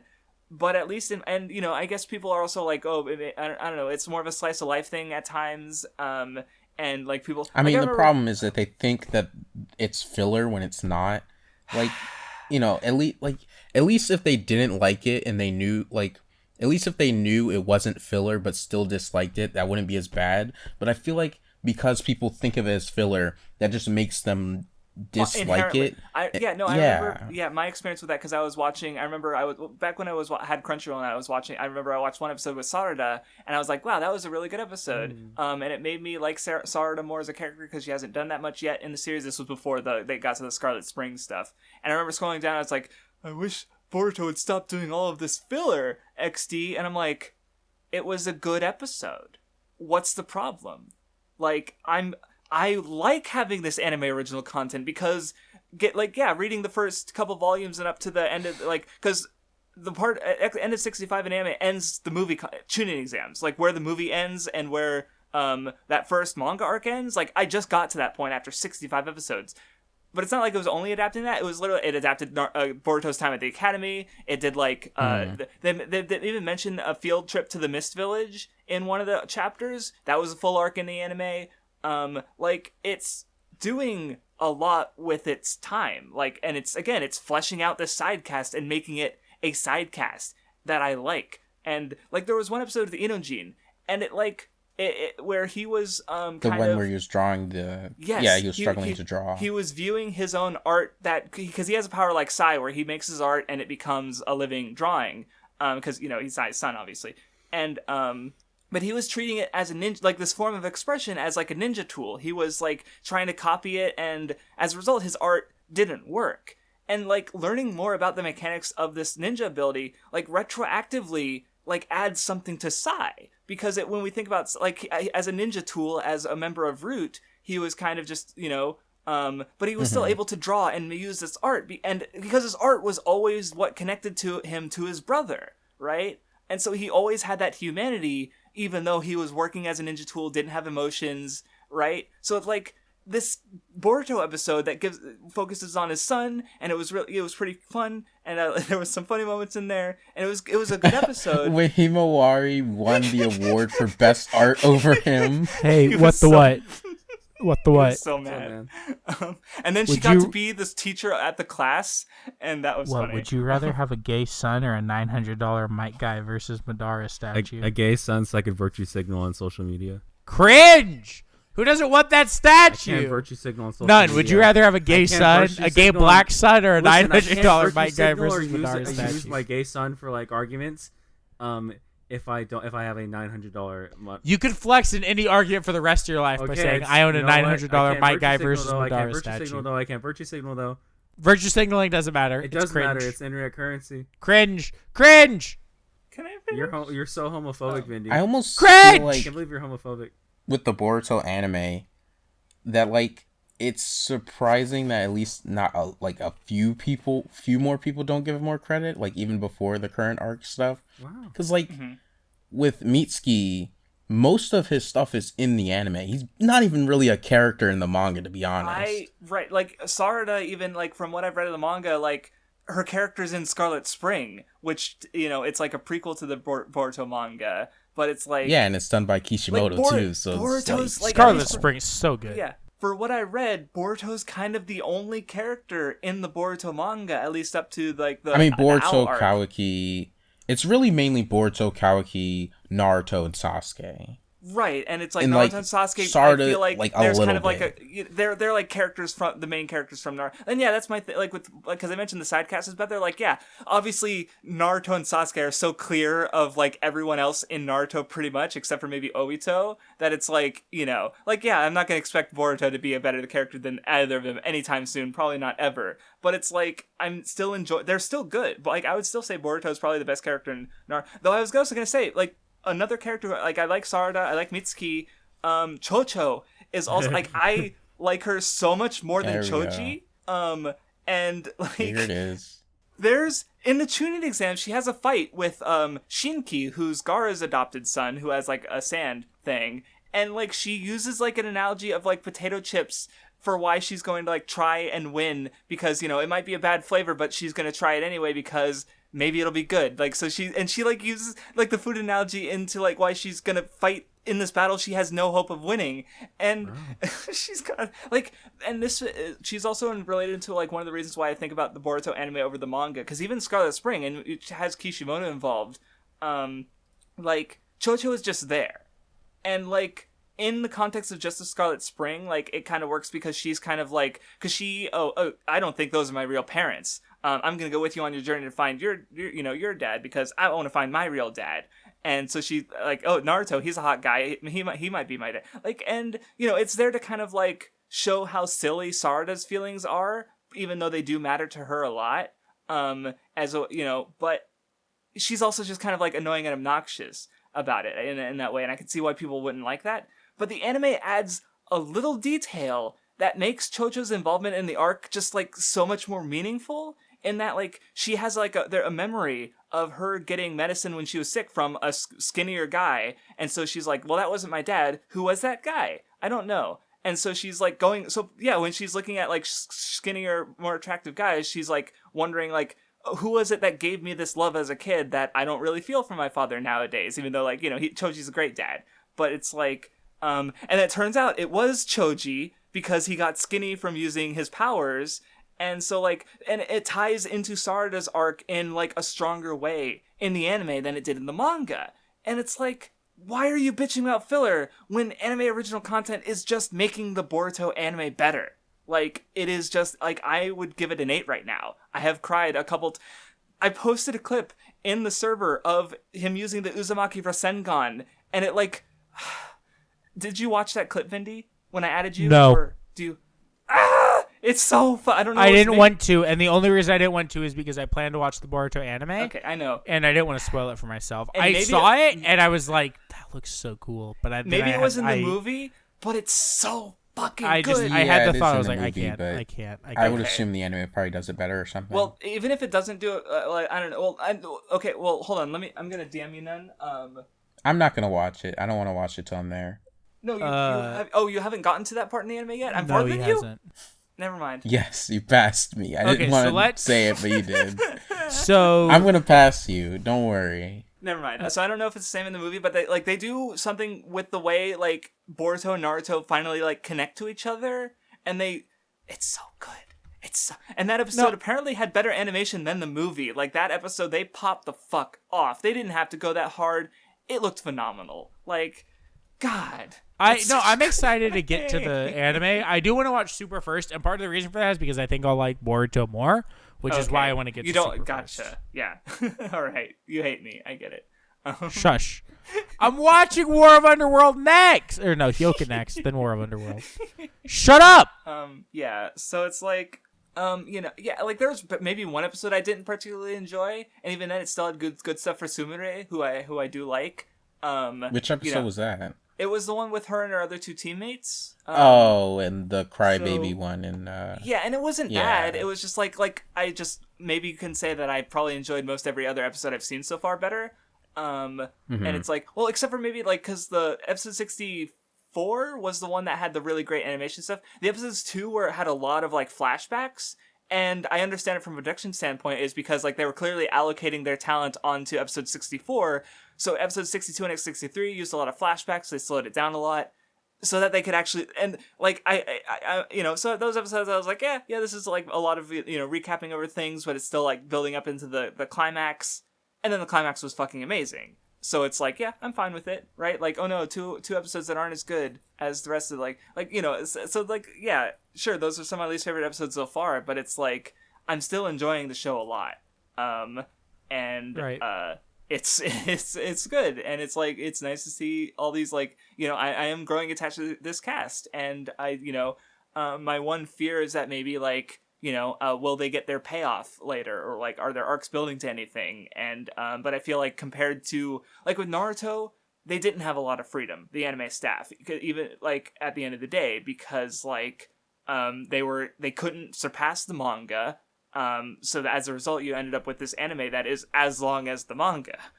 They're both like 700 episodes, give or take. The anime might be longer, I don't remember, but it's like it's too close for comfort. Where with Boruto, the way that they're expanding on it, just like, it's just so good, and I like it.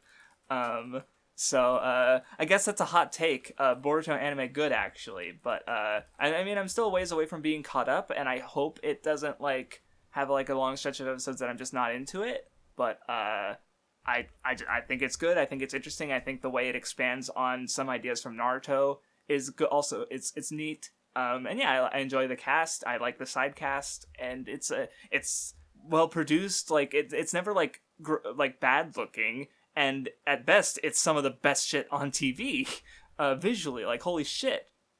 So yeah, Boruto good. That's I feel like if you like it this much now and have it at an 8, if like when Kawaki shows up, I'm wondering how much you'll like that, because he's definitely like, the biggest.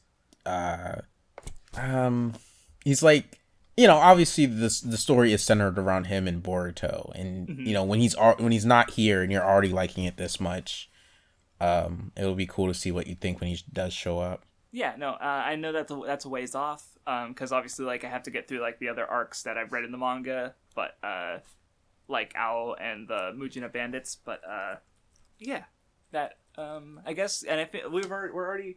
This one's actually ended up being longer than the last so long! Man, you know what? And we only did one rotation. You know what, man? I think I should read Naruto. All right, crazy. We got no more time. We're out of time. We're wrapping it up. I should read Naruto sometime. That sounds like a good manga. Thank you guys for watching the Weeb Club Weekly, episode 2. We hope you guys stick around and keep watching. We're sorry that the middle of this episode was such a downer, but we had to talk about a serious topic. That's how it goes. Yeah. Thank you for listening, and we will see you next week. Adios. And also 2 times, whatever. You know our upload schedule by now. Goodbye. Adios.